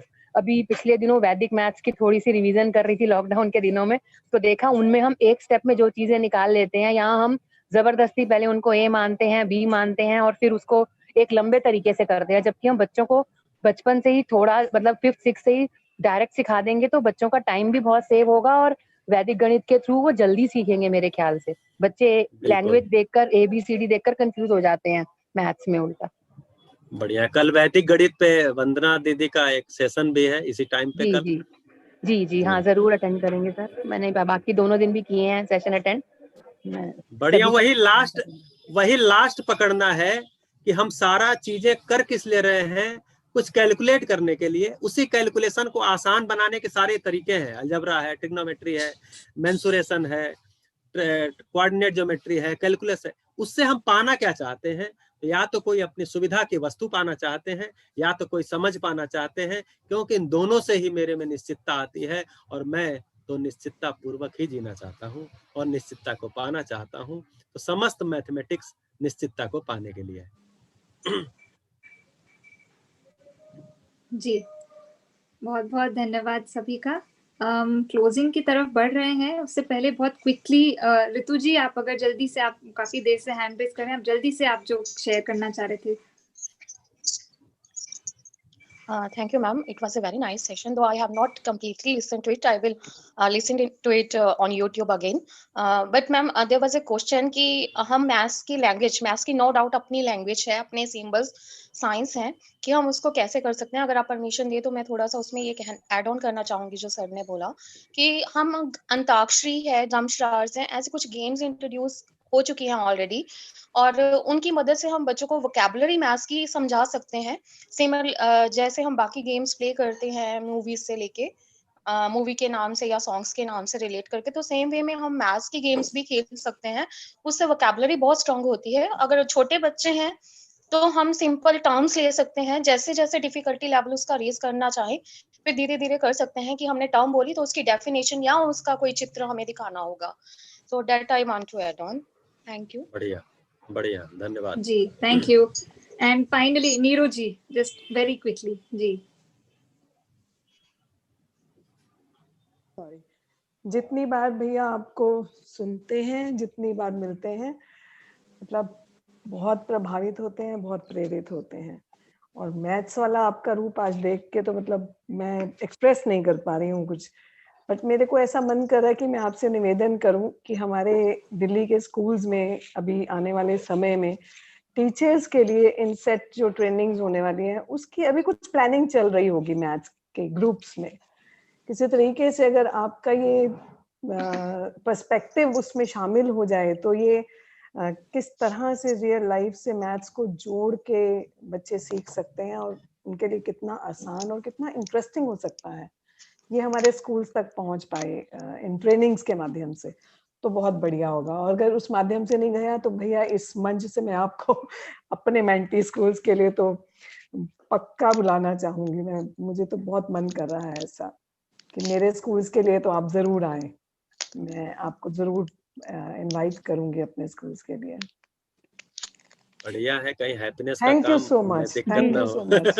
जी नीरू मैम, हम इकट्ठे मिलकर भी सर को एक जूम मीटिंग में कनेक्ट कर सकते हैं। हम अपने मतलब 3-4 मेंटर्स मिलके अपने अपने मेंटी स्कूल से 20-25 स्कूल हो जाएंगे। श्योर जी, यदि सर के पास समय होगा और के पास टाइम होगा तभी। जी, थैंक यू सभी को। अभिजीत जी का प्रश्न, अभिजीत भैया जी, प्रश्न आ गया है इनका, आ गया है जी। एनवायरमेंट रिलेटेड ऑब्जेक्ट के ऊपर कैसे बच्चों को एक्सपोनेंट सिखाएंगे। तो ये थोड़ा सा बात करते तो समझ में आता, सारा कुछ जितनी बातचीत हुई है वो तो सब एनवायरमेंट से रिलेट हो रही है। तो भैया ठीक है, मैं आपसे बात फिर कर लूंगा। ठीक है, अभी आपका नेटवर्क का प्रॉब्लम है जी। ठीक है, धन्यवाद। बहुत बहुत धन्यवाद निविता जी। थैंक यू भैया, आपका बहुत धन्यवाद। आज का सेशन मुझे लगता है बहुत रिफ्लेक्टिव भी रहा हमारे लिए। इंफॉर्मेटिव तो था ही, साथ ही में बहुत रिफ्लेक्टिव भी था, इंट्रोस्पेक्टिव भी था। तो उसके लिए बहुत आपका धन्यवाद। और आगे के क्रम में अब हम जी जूम में किसी व्यक्ति का हैंड रेज एक बार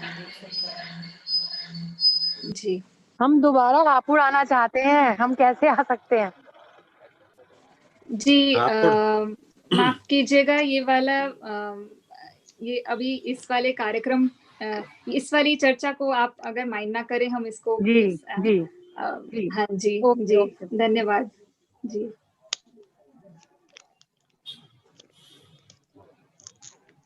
बढ़िया। और अब अंतिम कड़ी की ओर हम चलते हैं। यहाँ अभी पिछले हमारे 3 दिन बहुत अच्छे सफल रहे हैं अभी तक के क्रम में इस लेक्चर सीरीज में। और हमने इस तरह का उत्साह और इस तरह का जो हम पूरा पार्टिसिपेशन देख रहे हैं, उससे हम लोग भी बहुत उत्साहित और प्रेरित हुए हैं। तो सभी पार्टिसिपेंट्स का बहुत बहुत धन्यवाद, इसको और इंटरैक्टिव और हम सभी के लिए और उपयोगी बनाने के लिए। और देश भर से और शायद हमारे नेबरिंग कंट्रीज से भी कुछ लोग जुड़े हैं, उन सभी का धन्यवाद। और हम श्रवण भैया के तो आभारी हैं ही। उन्होंने हमारे लिए इस तरह का सेशन बहुत खूबसूरती से हमारे लिए रखा, हमारे लिए बातें हमारे बीच रखी। सुवर्णा दीदी, आपका बहुत धन्यवाद। हमारे लिए कई मुद्दे, कई बातें ध्यान आकर्षण योग्य थी और उसके लिए और वो ध्यान दिलाने के लिए आपका बहुत धन्यवाद। हम उत्सव पारा टीम का बहुत तहे दिल से धन्यवाद करते हैं। वो एक ग्रुप है सांकरी में, छत्तीसगढ़ में, जो कि लगातार जूम मीटिंग्स के माध्यम से आपस में जुड़े रहते हैं और मध्यस्थ दर्शन का अध्ययन करते हैं। उन्होंने हमें ये वाला प्लेटफॉर्म उपलब्ध कराया अपने जूम चैनल के थ्रू, उसके लिए धन्यवाद। और दिल्ली टीम में जो मेंटर्स हैं और प्रेरणा विद्यालय के जो टीचर्स हैं, जिन्होंने हमें इस कार्यक्रम को सेटअप करने में हम सभी का टेक्निकली भी बहुत सहयोग किया, तो उनके लिए बहुत धन्यवाद। आगे के क्रम में हम बहुत क्विकली कल के सेशन की कुछ जानकारी आपके सामने रख रहे हैं। कल वंदना सिंघल जी हमारे साथ में मेंसुरेशन पर 2D and 3D मेंसुरेशन पर हमारे बीच कुछ बातें रखेंगी, एक सेशन रखेंगी, practical mathematics 2D and 3D in mensuration. Vandana दीदी जी एक वैदिक मैथमेटिशियन हैं और अभी बैंगलोर में रहती हैं, और उन्होंने एक पुस्तक भी लिखी है, वैदिक मैथमेटिक्स फॉर ऑल एजेस, और उनका कई वर्षों से प्रेरणा विद्यालय के साथ में भी एज अ मेंटर बहुत अहम भूमिका उनकी रही है हमारे विद्यालय के करिकुलम एंड सिलेबस डेवलपमेंट में भी और टीचर ट्रेनिंग में। और ओपनिंग स्पीच में अनीता शाह जी रहेंगी। अनीता शाह जी भी मध्यस्थ दर्शन सहअस्तित्ववाद की बहुत पुराने अध्ययनार्थियों में से और प्रबोधक में से एक गिनी जाती हैं। वो अभिभावक विद्यालय की को फाउंडर रही हैं, फाउंडर मेंबर रही हैं, और उनका हमारे साथ में जो शेयरिंग और जो मार्गदर्शन रहेगा, उसके लिए हम बहुत we are looking forward to it दीदी। एंड इसी क्रम में हम फिर नेक्स्ट हम एक और सीरीज लॉन्च करने जा रहे हैं, सीरीज ऑफ क्लासेस। ये जो होंगे वो स्टूडेंट्स के लिए होंगे, स्कूल स्टूडेंट्स के लिए, 6 से 8 नवंबर को। ये मेनली हमारे जो टॉपिक्स रहेंगे वो साइंस के होंगे, introducing atom, introducing chemistry and force and laws of motion. ये वाले टॉपिक्स को मुख्यतः जो क्लास 8, 9 के बच्चे होते हैं, प्राइमरीली उनको फोकस में रखकर इनको डेवलप किया जा रहा है। पर ये of course it is a topic जो कि दीज आर टॉपिक्स जो कि सभी के लिए बहुत रेलेवेंट हैं, बहुत उपयोगी हैं, तो सभी ज्वाइन कर सकते हैं। But main focus student centred रहेगा।